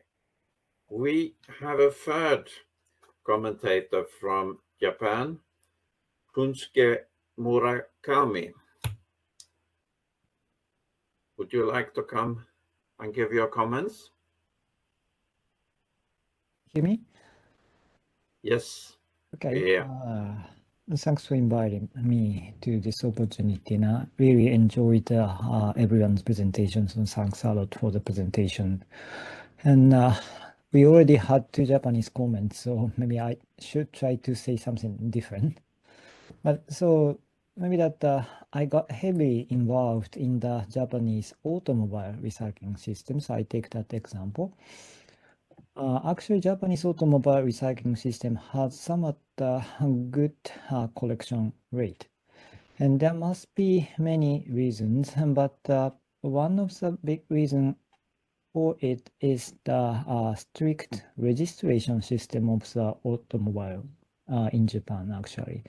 So we have the somewhat good traceability already. It's not for the recycling, actually, just simply the registration of the vehicle, but it's quite strict. So we anyway know the where the automobile is, and which is not registered, which is registered, or something like that. So still, you know that traceability is one of the key information to have the better collection rate, let's say. So in that context, maybe that even for the appliances or some other consumer durables, maybe that the implementation of some of the circular economy strategies, such as maybe sharing or servicizing or something like, you know, that which can stop the ownership by consumers and instead, you know, shift to the service providers of the ownership could solve many issues. So maybe that in that context, maybe circular economy strategies can, you know, improve the situation of the collection system, and which actually is the huge debate in Japan now, I think. So thank you for the opportunity. Yeah, that's all for now. Thank you very much for joining us. We appreciate you and all the Japanese who kindly said yes to come in for short visits here, but I hope you also enjoy the seminar. We will now move to European commentators, and the first, Joachim Corden, who is working for EXPRA. You will better explain what EXPRA is than I do, so please, Joachim. Thank you very much, dear Thomas, and very happy to see you again after a long time. And greetings to all the participants. EXPRA is the Extended Producer Responsibility Alliance, which is a platform, a club of 30 EPR systems from 28 countries. Not only from Europe, we have members in South America, Canada, Israel as well, with the specific that they are all owned by the obliged industry and all work on a non-profit matter. So we were able to collect a lot of best practices over the last 30 years, a lot of failures and a lot of learnings, I would say. And for me, the governance of the system is crucial for the success. I think the operations have to be decided more or less country by country, because your situation is so specific, of course, again, with some learnings. But I think from the governance, it is very important to have regulation which is describing as good as possible the roles and responsibilities of each actor, and somehow binding each actor to do his job in the end. We also believe that, of course, industry, if they pay the bill, they have to be in the driving seat of the producer responsibility organization. So nothing against governments, but I have seen, and not to offend some people, but I have seen that some people have sticky fingers. So from 100 euros, only 50 or even less are ending up at the right place. And I think industry, if industry pays, we have seen that they take a lot of care of their money, so that the money is really used for the purpose. And that's why I'm not a friend of so-called governmental systems. They are fine. It's the decision of a government what to do, but please don't call it EPR. It is a taxation system. And EPR is something different. If you call it EPR, then I'm sorry, you have to give responsibility to industry, and not just to sign a check every month or every year. So that's my very important point. And of course, we are happy to support and happy to share, just to highlight the Prevent initiative, for example, WWF and so on. They are all offering very good support. I think they are just in the building process of a joint platform, so that we can extract there all the necessary knowledge and experts. Thank you. Thank you. I can't but make the comment that I think Joachim, who is also German, he knows well about the problems which you can have when the system is not supervised very well. And there were really big problems in Germany some 8 years ago. I haven't followed all the details if those problems are all solved. Yeah, they are, because we have now an entity taking care of it. Interestingly, an entity founded by obliged industry again, so-called central agency. And I think we solved most of the free riding problems and most of the creative reporting problems, to call it diplomatic. Thank you, Joachim. So we have one more commentator, which I've made a small agreement with, and it's my former student and good friend, Morten Hemkaus, who is after having worked with EPR in, among others, some Asian countries, he is now leading the work at Amazon when it comes to EPR. So please, Morten. Thank you, Thomas, for the kind words. Great pleasure to be part of this group, and very, very happy to see all the familiar faces here, connecting back to my former life as a consultant. Yeah, I very enjoyed the presentations. I think we took away a lot of good learnings and important advice.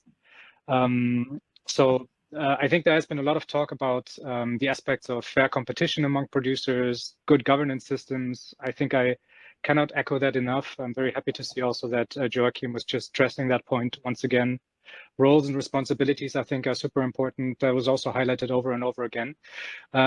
So instead of reiterating all these points and just stressing the importance over again, I would just like to pull out two more points that I think that are very, very important for an effective functioning of an EPR system, and that's simplification and harmonization. Just to pick up what Joachim just said, of course, the operational details of an EPR system will always be also decided at a country level. But I think an important learning also from the EU perspective that can be taken into account when designing new systems and developing systems is that we at least need some degree of harmonization and simplification in the system. So I'm talking about things like minimum standards for reporting, for instance, or having a centralized registry which makes transparent every producer that's registered, and by itself creates a level playing field amongst all the producers in the system. If a producer doesn't show up in a system, the other competitors can go to the registry, they see it's not registered, and then the authorities can take actions. There is also, I think, an important point to be made for like the unification of compliance verification systems. So in my job currently, I'm looking a lot into how do we verify if a producer is actually compliant, because there's this new set of regulations in the EU that makes marketplaces responsible also for compliance of third-party sellers.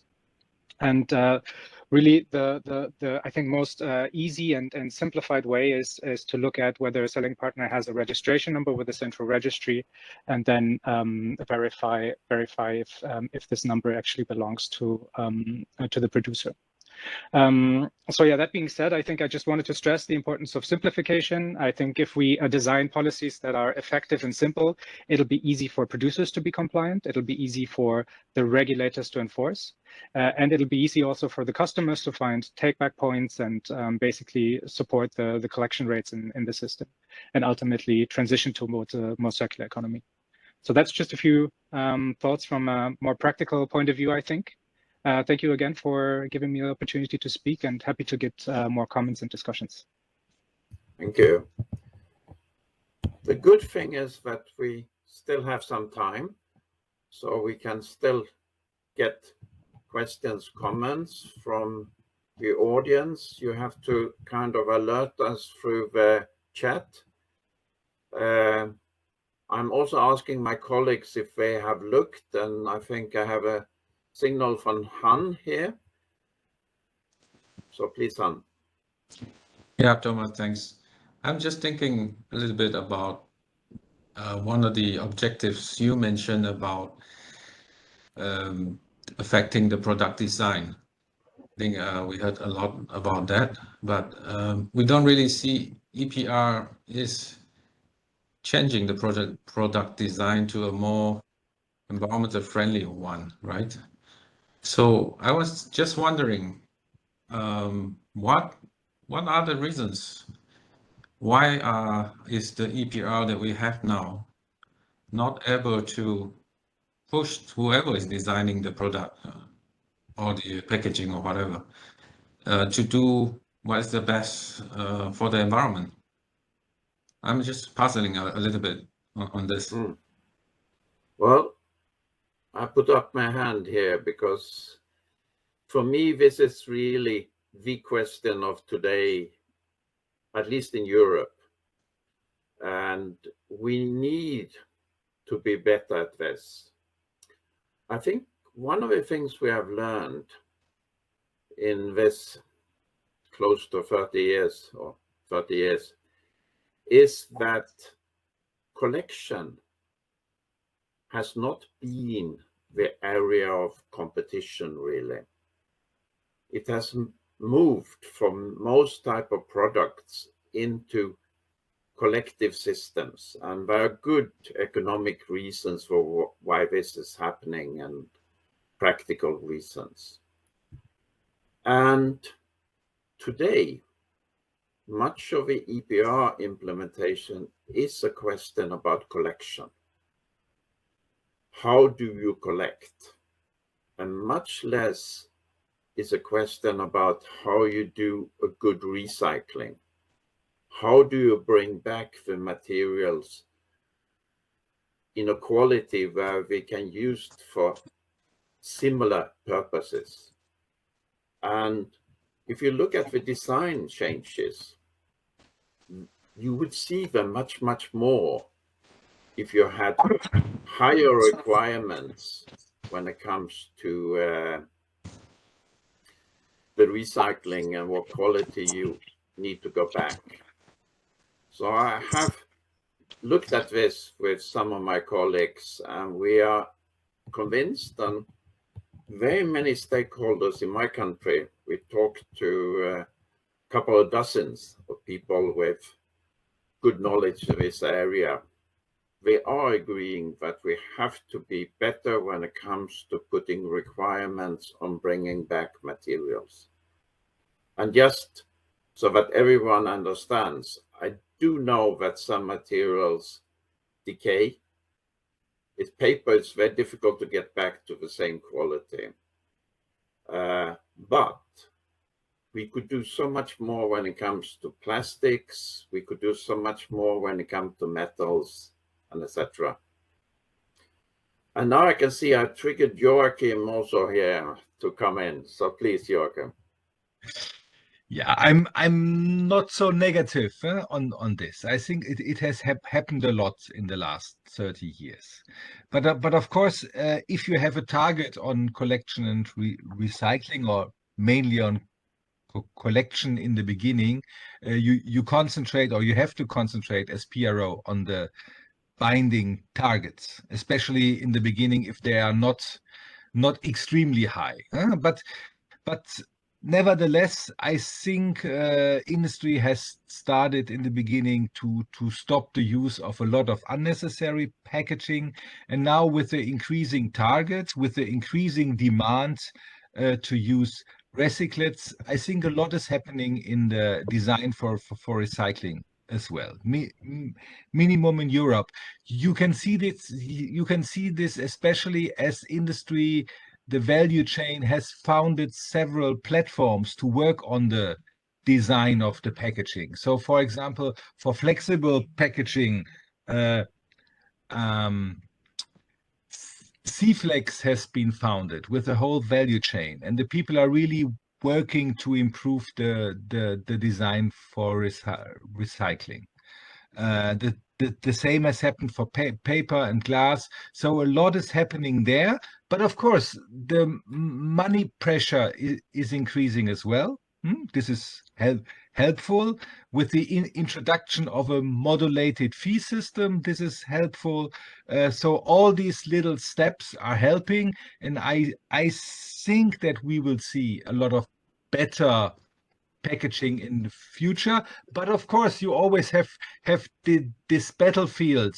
On one side, you have the marketing people, which are interested in sexy packaging. And then, of course, you have the people that would like to continue to provide the most functional packaging as possible. And now we have the recycling part as well. And the best is if you find a solution where all the three are happy. But this is extremely difficult. So it depends sometimes who is the strongest in the company. And we have to push the recycling part, but of course the operational part is extremely important. So if we are not able to transport the product to the consumer, then all the recyclability does not make sense at all. So this is a battlefield, and but our part is becoming stronger and stronger. Okay, thank you, Joachim. Prancho. I think why design changes have not happened, I find few reasons, and this is highly pronounced in e-waste, in batteries. EPR is not differentiating between the material types, and this has serious challenges. So it is about the weight of any material, and weight is the main basis. So which causes, in some ways, again, if you were to think from a life cycle analysis process, people are just looking at collecting the total weight, and it is not about the materials which are present. So for example, if we talk of e-waste, the value of, let's say, precious metals recovered, rare earths recovered from a pure EPR target point of view is the same as steel, which ideally is, from an energy intensity point of view, from a life cycle energy analysis, any analysis that we put, they are very different. I mean, a tiny bit of precious metals is equivalent to more than so much weight of plastics or ferrous metals. So, but they are considered equivalent in these terms, and there are no. So the focus, if I look at any regulation that is coming up in India or in most of the countries, they're only focused on how much weight has to be collected instead of the type of materials to be recovered. So recoverability differentiation from a material point of view is critical to trigger those design changes, because right now the target, and the industry is not going to move just because that's the right thing to do. I think if it is not specified in the regulation, maybe one or two players will do it on the side. But as a scalable change at a population level, I doubt it would happen. Even recycling, for that matter, another thing that I've noticed is recyclers, when they are reporting, the focus is on the weight, not on recoverability of each and every material and the possibility of recovering that material which is present. Thank you. Anyone who wants to add something to this?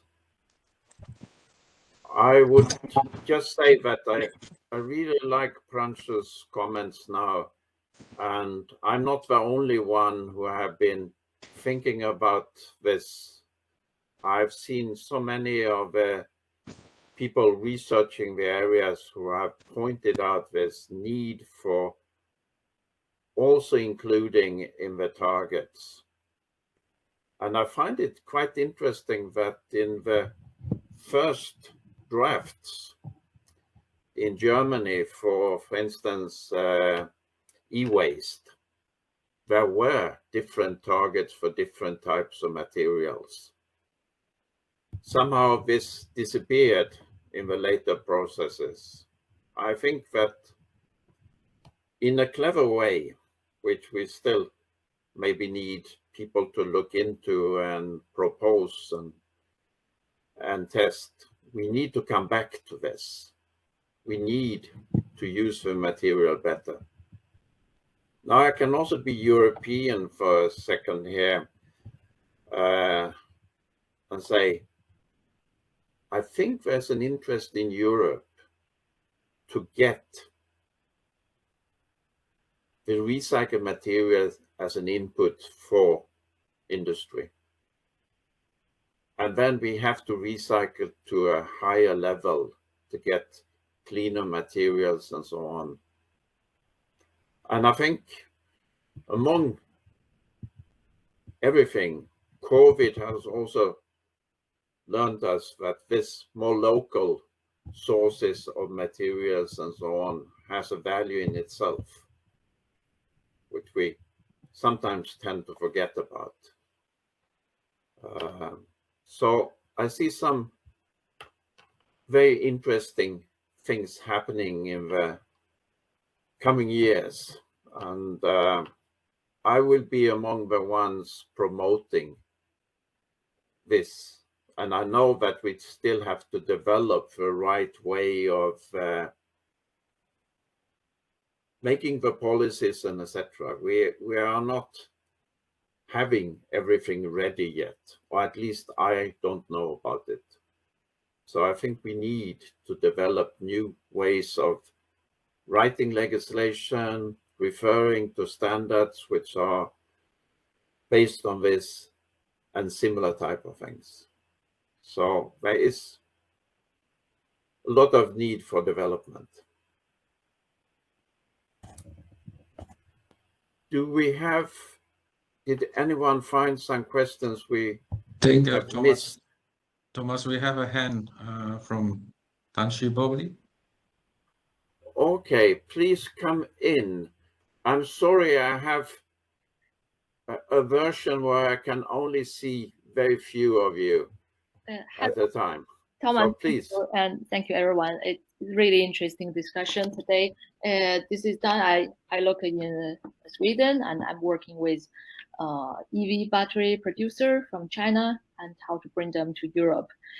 So I would like to make a couple of comments. As I can see from my working experience, there's one thing is how to recycle the battery for EV. It's dangerous and very difficult. So as Thomas mentioned about the design, and a lot of people mentioned, I think this is the key, how to make it easier for producer to unpack or recycle the battery. For example, Stina Recycling, they have been having a lot of discussion to safely unpack the battery. The other thing I can see is the innovation, how to increase the material use. Right now, we have a lot of innovation going on. And I think for the producer, the policy and the profit or market drive, the market still come to the first place because the profit and computation is the reality compared to the policy. So I think how to make the producer more interested and more motivated is one, the innovation to increase and the purity of the material to reuse into the battery. So the innovation valuable for commercialization is very important. The other thing is how we can stand from the producer point to make it very attractive for them. For example, if they can reuse their material in a lower cost, I'm sure they will be more interested into that. And about our policy, for example, EU have this new battery directive 2020. I'm now working with a technology company, and they are facing two choices. One is to build a factory in Europe, perhaps in Sweden, that will be very costly for them and with the uncertainty of the current situation. The other thing is how they can improve their product to fulfill the EU regulation. And that is also very difficult for them. So I think for European Union to build up the battery industry, I think this is a good moment for them, maybe can drive into a completely supply chain in EU, or the Asian supplier are also thinking about how to deal with the situation. So they have two ways to go, how to pass this regulation to also gain the customer in Europe, because this is a huge market for them. The other thing is to build a local production in Europe, which is very costly. So I think I would say the market really drive the innovation, the situation. For the producer, profit is the key for them.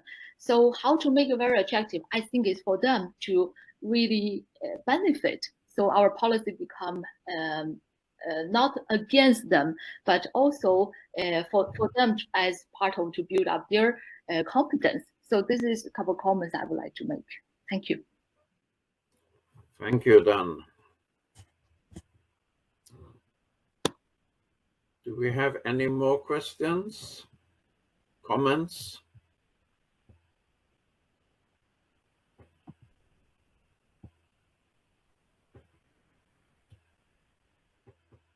I think my colleagues must have been very clear and maybe convincing also. So, and that is not bad. But Thomas, I think there are some questions on the chat box. Maybe we can take some. Maybe you can take some, and my other colleagues also can. Yeah, I think one of my friends, Pauline Go, she's asking Joachim. I hope Joachim, are you still around? Yeah. Oh, maybe he's not. Maybe we can take the question anyway. Okay, she's asking about, can you help to elaborate more about creative reporting? How can we prevent this? Does this mean that the whole obligated industry has to participate in the EPR at the same time instead of going by phases? Okay, maybe Transho, this seems to be a question in your. Yeah. So again, if creative reporting here means, reports which are fudged, data is fake without real work being done. So this is a huge, huge challenge, and this is not just happening in India. This is a global issue. Wherever I have tried to go deep into issues, I have found this is a real problem. In some cases, in some countries and places, it is highly pronounced, but it's a problem everywhere. So let me put that upfront. Now, the ways that I have identified, or I believe, first is having a very strong material reporting harmonized format, which means once the product is recycled, what has come out of it, that needs to be reported. And it is always good to go to a category level. So which means instead of saying IT products at an overall level, we are differentiating between a keyboard and a mouse. A central, a desktop and a laptop. So because these would have very, very different materials present in them. So one is material reporting. Second thing that I have always found is how do we create deterrents for false reporting? Today, the ability for enforcement agencies to go through the crazy amount of data set which is being generated is very, very limited. So can we put these data sets in public domain? Can some of the data, if not everything, can some of these data sets on how much products have been collected, how much has been recycled, can that enter public domain? And I don't think there is anything confidential about it, because no company is collecting their own variety of products. They are allowed to collect any brand. So the mix kind of, it's not reporting on their own per se material and the contents in that. It's really about the mix that has been collected. So I mean, that deterrence on reporting is super critical, that someone somewhere globally will be researching on this data set and they may put in questions. So deterrence and reporting, they are the only things that I can think of to solve this. And I want to echo that this is a problem globally.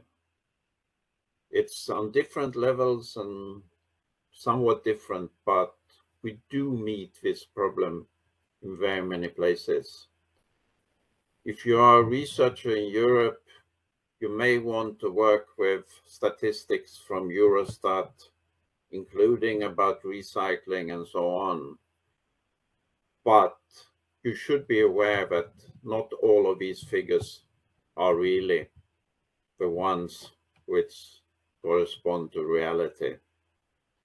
So unfortunately, we find it in many places. Morton, I can see your hand here.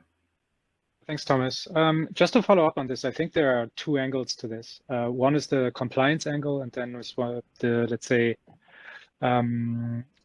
governance or feasibility angle. And I think it ties back to some of the comments I gave earlier. So I completely agree there will always be players in the system that want to evade enforcement, that submit fraudulent reports, and that don't take the responsibility very seriously. And obviously that's something that should not happen. But then from the governance angle, I just want to repeat what I said earlier. I think it's very important to have harmonized standards according to which producers can then submit and design their reports. They need clear requirements, what needs to be reported and how needs to be reported. And I think one big learning from the EU that I see is that in the EU landscape, most of it is driven by directives, and there's so much divergent reporting requirements in the EU. And I can see easily that something similar may be happening in India, a large country like India, where you have different states setting different reporting requirements, and then one has to ask yourself, is it really effective that producers selling in on a market, putting products on in a country, have to adhere to so many different requirements, and is it really effective in driving compliance? So there's always two sides of things, right? One is the intentional, non-compliant, fraudulent sellers trying to actively evade enforcement, and then there's also the governance angle of it, which I think also policymakers have a responsibility to design the system in a way that makes it easy for everybody to be compliant. Thank you. Do you want to add something, Joachim? You have to unmute yourself. No, in principle, I fully agree to more. No? That there is a lot of room for improvement in the reporting in the EU.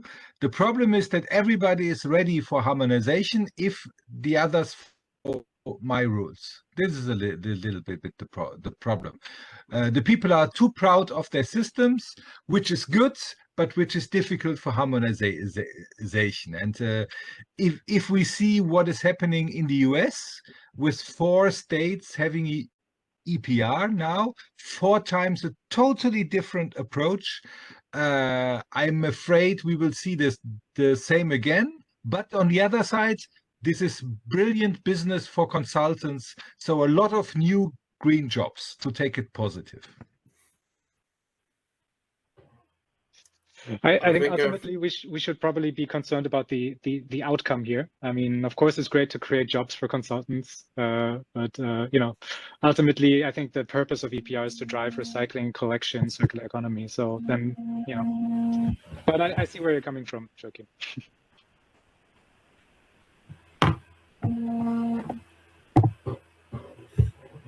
Okay, thank you. It reminded me consultants talking about the UK system for packaging in the beginning and saying exactly like Joachim, it was a wonderful business for consultants. So try to explain what you had to do and how you had to do it. Probably more expensive than to pay the fees afterwards. We still have some minutes, not that we must use them, but we can use them. So if we have any ending comments, maybe from my colleagues, anything you are thinking I should have said it or I want to say it again, Han. Yeah, I just want to make a comment about what I said earlier in terms of the product design and incentives. I come across the idea of eco-modulation, whereby you have different treatment for different type of material depending on how easy they are to be recycled or how friendly they are to the environment. I'm just looking at the plastic credits now. I think Panat mentioned that earlier in his last slides. So now it's sort of getting some interest, this plastic credits under the Vera organization. And I'm just wondering, anyone here, whether they have an opinion about plastic credits and how it can play a role in EPR. Because one of my comments already on this is, it doesn't differentiate what type of plastics. I think goes back to what Prancho says.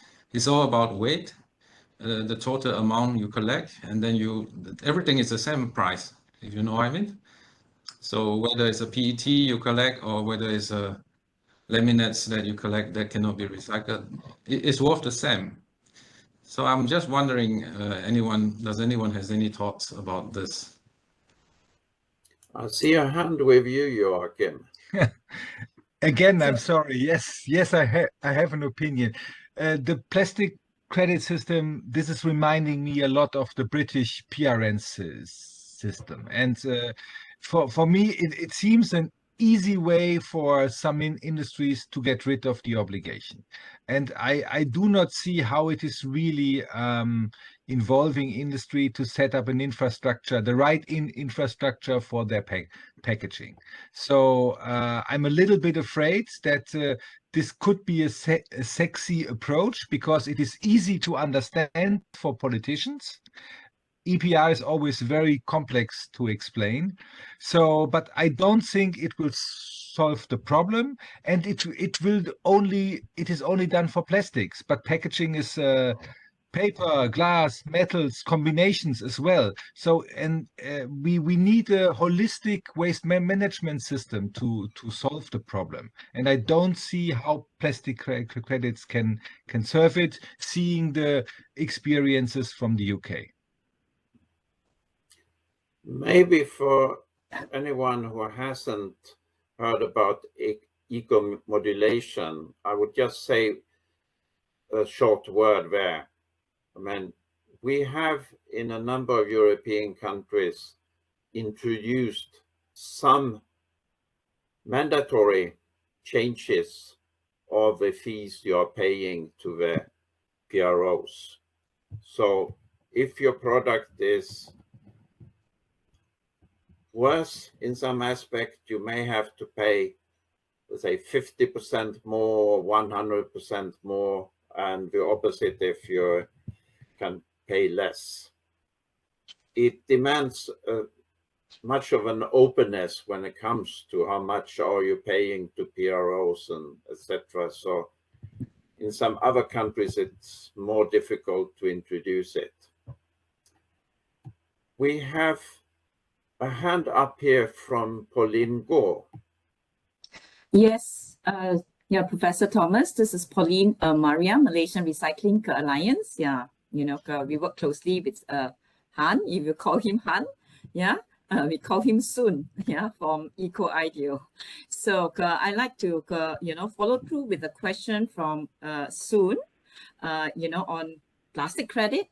But my angle is carbon credit. So there are people, right, you know, who are wanting to take the plastics to offset the carbon credit.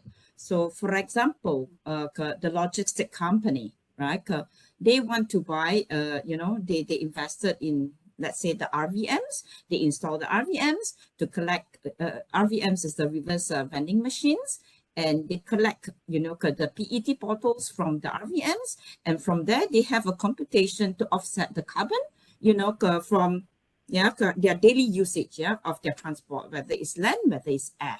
So how do we see this, and where are we going? Yeah, so that means, you know, for us, Maria, we are a voluntary EPR organization in Malaysia, and we are looking at, you know, recognize the plastic collected for, you know, recycling, and now we will need to fight, you know, with other people, and then maybe tomorrow the oil and gas people will come in and say that, hey, you know, I also need all these plastics because I also need to do my, you know, carbon offset because I want to achieve my net zero by 2050. So where do you see this? Have you encountered problems like that, yeah, Professor Thomas? Well, maybe I should ask my colleagues also to comment on this, and my friends. Anyone who? I can share some. This is something that we have been trying to study and evaluate, and one of the things that is being found as a challenge is the point on additionality. So because all the credits are based on, is it bringing additionality to the total collection, and here, one of the things which is happening in most countries, especially emerging markets, is we are moving from a informal waste collection system to a more formalized collection. And at least what I have found as a challenge is proving that additionality, whether it is carbon credits or plastic credits, because there the counting is again on the weight. So it is not about the social or the environmental impacts during the collection or the recycling process. It is really about how much tonnage has been moved And if the same tonnage was already being done, then that is not an additional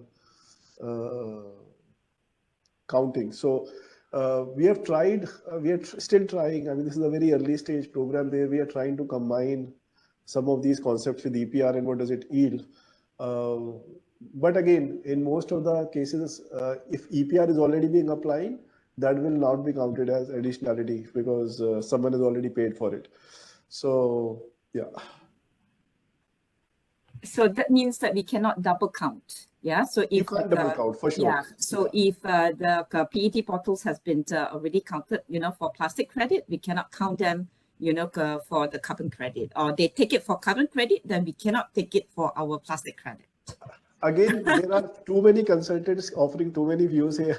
So I'm also figuring out this pathway. But in my understanding, as of today, you can't double count.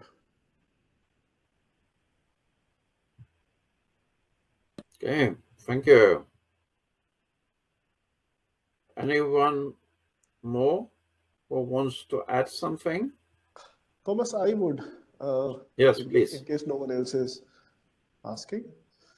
So one of the things which I am finding as a very, very central argument to drive what is the core topic of our discussion today is, how do we enable circularity through EPR? And can that change really come? At the end of the day, if we look at any problem, it is coming down to the point that are we really having enough funds to manage the change that we are desiring? And that change is large. It's at a population scale, whether we talk of collection systems, recycling infrastructure, ability to re-engineer material recovered post, from recycling so that it can go back to similar products rather than downgrading. This requires significant money. And one of the important aspects that I've been trying to figure out is what is this money? If we were to load this on the cost of a new product, what are we really talking? And in case of electronics, this money comes out to be fairly small, actually. I wouldn't put a number here, but less than a percentage point in most cases. Sometimes even 10 times lower than that. So, and this varies from product to product. I believe that it would be a very interesting exercise to do this for a variety of products across sectors. What is the real cost of going circular? And if we are to just increase the price point by 0.05%, then does it really matter? Are we really asking too much? Or even if it is as high as, let's say, 1% or 1.5%, is it really so much? And even if the numbers are published, the challenge that I find is while everyone talks about circularity, no detailed financial analysis of this work exists. Especially at a very micro level, what are the costs of collection, movement, recycling, re-engineering?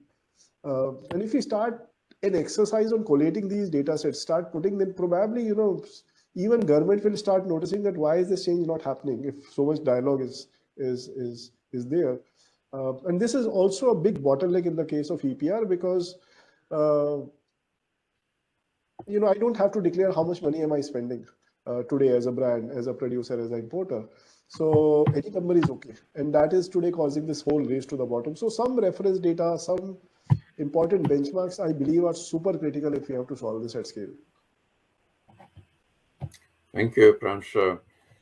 I could add that sometimes when I want this type of data, not all of what you are talking about, but some of it, I will go to Express website because they are more open than most others when it comes to this, and you can get some of the costs for being in line with the organizations there. So you can do some comparison between different countries and so on.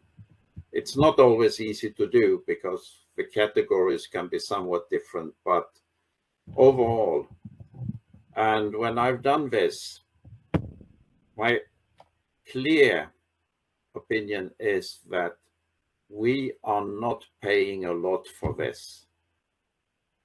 It is cheap.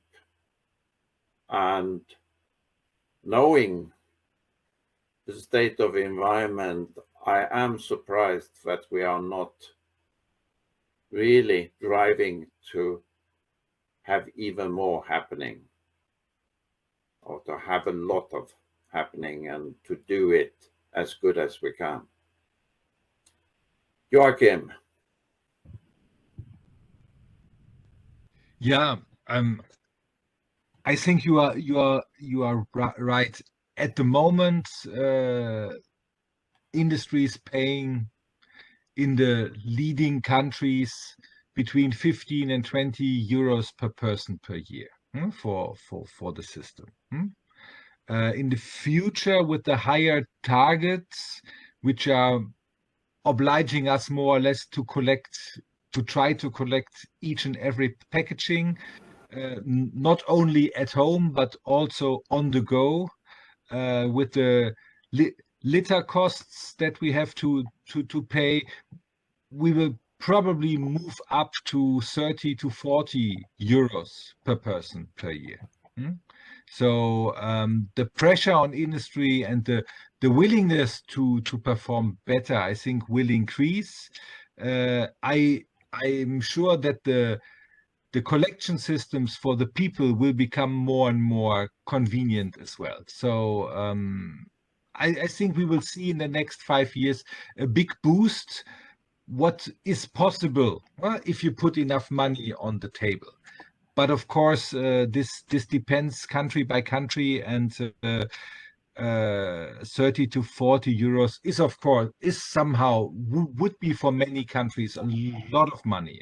So let me just check that I understand you correctly. 30, 40 euro, that is what the average citizen is putting into this extra cost. No, if you see what our members are collecting every year nationally from the obliged companies, and if you divide this amount of money by the number of inhabitants to have a comparison.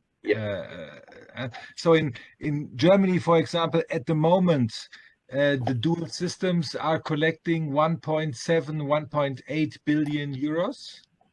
Plus 700 million euros for the deposit system. So you are with 2.4 billion euros a year divided by 80 million. So you are already with around 30 euros per person per year. And then we should compare that also to what the ordinary or the mixed waste is costing for a family in Germany. And when we speak about, I think it's in 200, 300 euro per year. So most families are not that big. So this cost is a fraction, 10, 5% or whatever compared to that. Okay, I have really enjoyed. I have been happy to see that we have still, and we had more participants earlier, but we still have a lot. So many hopefully has thought the same as I, but it was a really interesting session and we learned a lot. I also know that quite a few people will go in and take a look at the recorded version.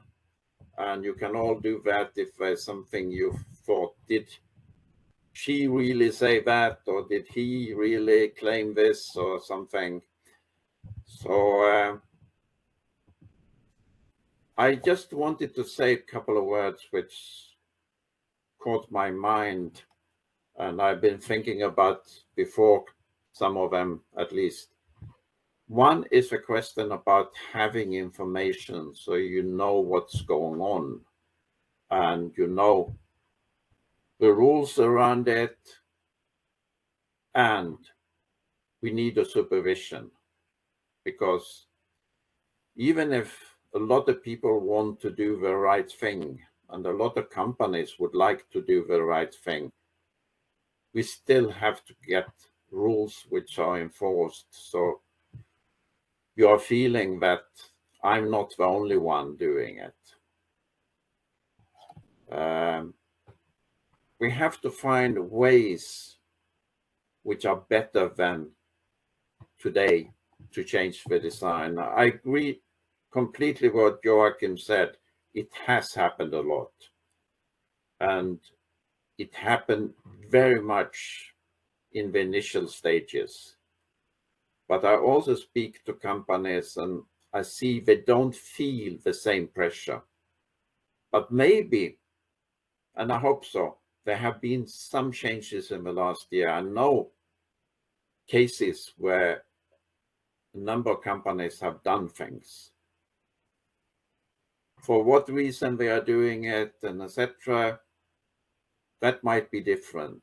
But I think, for instance, the big discussion around plastic waste and the pollution and so on has got companies to react. And we see a number of companies who are trying to find some positive response from the market by making changes. I think we should add to this. So it's not just the internal, it's not just to get some credits on the market, but also legal demands should come in.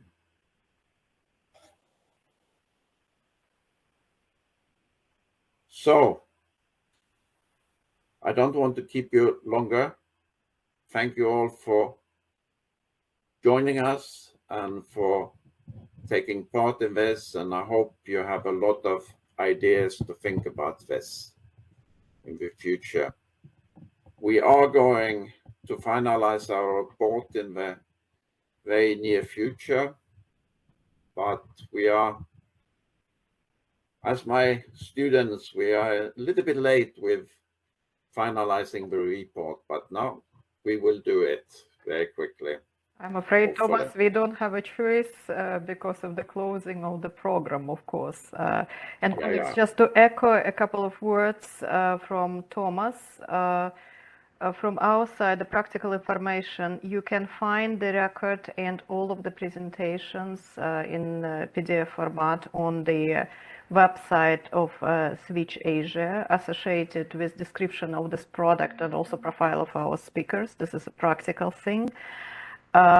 Also, a couple of words and observations from our side. Yes, Thomas, I guess the last particular part of the discussion has been the real reason for us to start this process at the beginning, in March, April this year. Again, it was rather rapid and short. And that is really the question of, yes, certainly paying more attention to regulations to bring back materials back to the production consumption cycle. But this question of financial accountability, not sort of the trail of a paper, I'm sure you're talking about this in these terms, but really trail of the finances and really realistic understanding what would it cost to do the proper closing of the production consumption loop in order to avoid a race to the bottom, which ultimately might lead to discouragement of good performers as well. So it's not necessary that it always goes to the improvement if the system financially not accountable. And yes, as we say, accountability also needs to have an enforcement, clear, transparent enforcement, which must be there. Flexibility can be there. Transitional periods need to be there, but enforcement which would close the loop and therefore leakages of the materials out of the system. Would it be plastic? But plastic is just the beginning. So now with textile regulation, textile policy of the EU, it's going to be related to the issue of textile. NAPR about textile is now in the discussion, and it's not only clothing textile, of course, it is technical textile as well. So as well as many other processes are upcoming. Panat, you're absolutely right. There is a political push also related to questions and the state of our waters, our beaches, and therefore to other industries. So the time is right. We can see from the 3 countries that development is happening sometimes already at a full scale, and experiences positive and negative. Like Pranshu, you're talking about India is there. In some countries, in Thailand, in Malaysia, it's still at the beginning, and different ways of optimizing those systems are there. But colleagues, again, our emphasis is not necessarily on how to make APR system works. Our emphasis within this project is how to make APR system work so that materials are put back into the production consumption system. So we are really making here emphasis on circular economy. Those of you who have been speaking about or asking in the chat, I have seen it more about the details of APR working, etc. So there are plenty of the big companies, including consultancies, which can provide this information in more general terms. Our focus here and our continuous focus